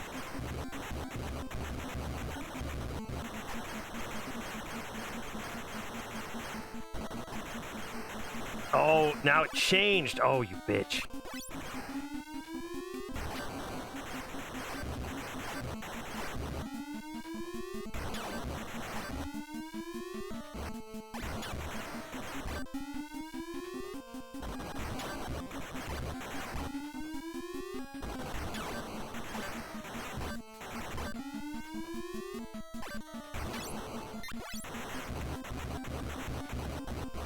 Oh, madam!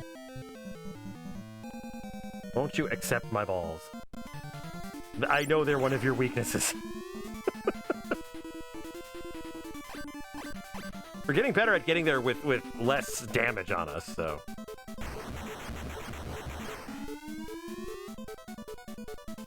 Oh, that was stupid. I don't know why I did that. It's because I said that I was taking less damage. Yeah, this whole bit, because I told myself I'm taking less damage. Self-congratulatory little pat on the back. You're doing a great job, Zibb. Can't even get past the samurai woman without taking damage. And I gotta fight my clone. I'm half dead. Stupid.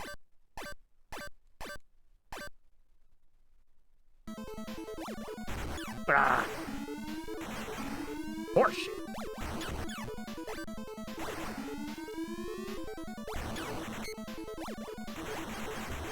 Ugh. Man.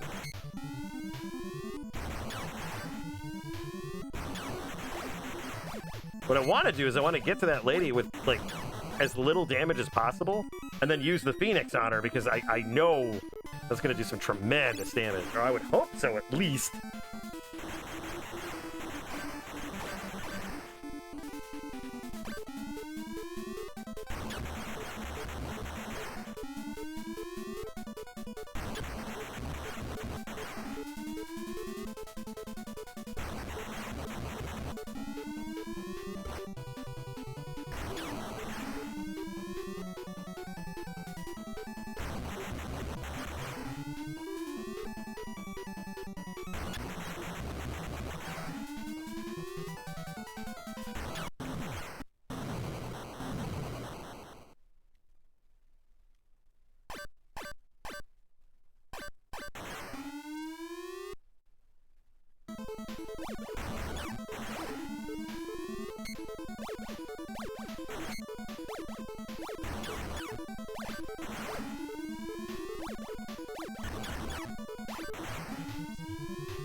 I mean, it's a cool graphic. I mean, this is one of the cooler looking NES bosses I've ever seen.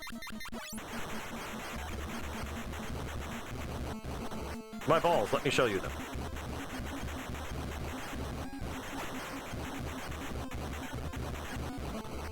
That was dumb.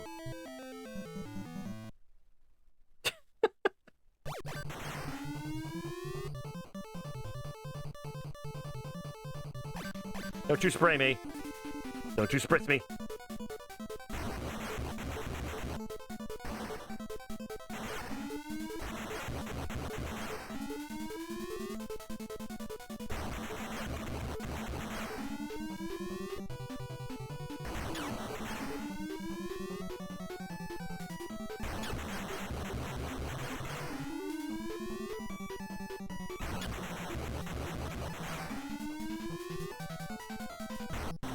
Okay, we're saving because I took no damage.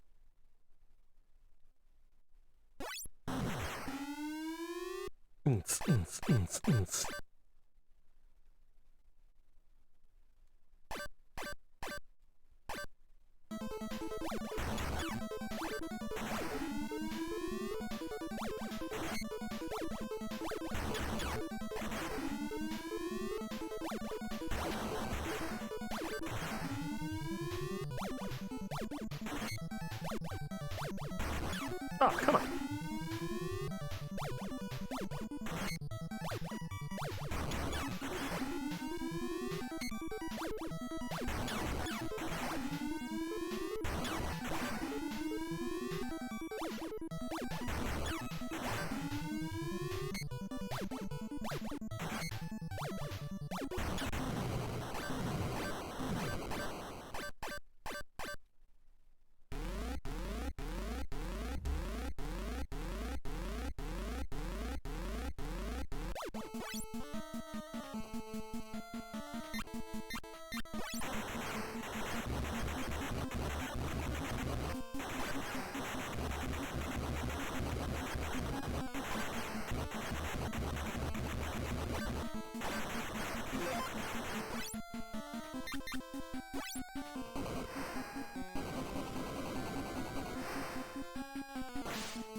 I was gonna say, knowing my luck, this is gonna do fuck all nothing.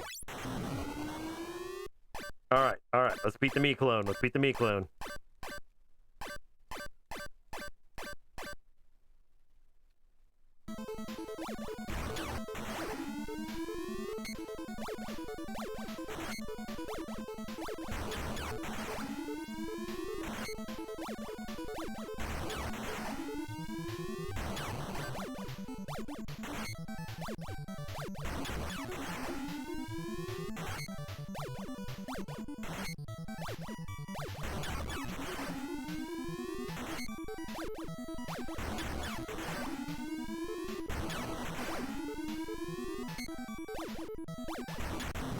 Nice.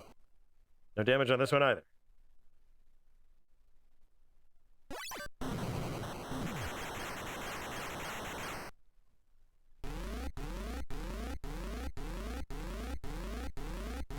Garen, all I can say to that is, scissor me timbers! My god.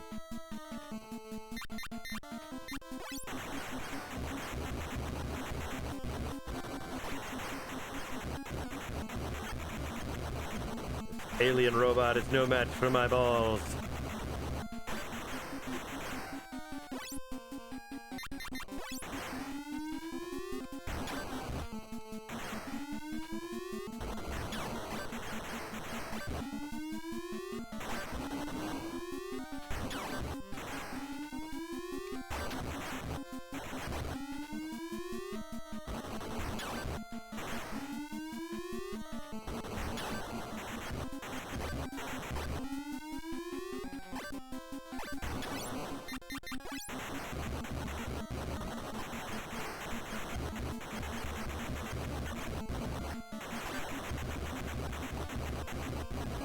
Damn it.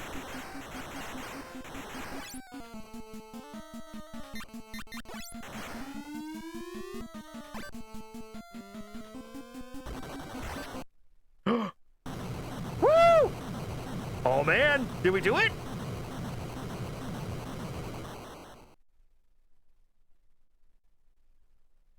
Eh?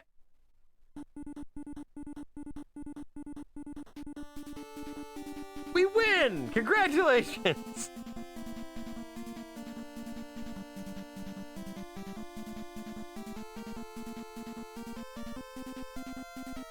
What great credit music.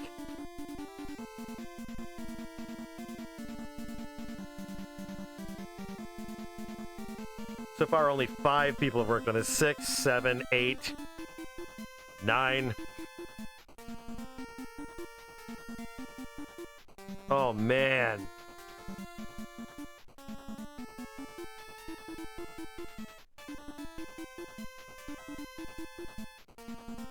The end. Oh, man. With 1 peg of life left, too. Look at that.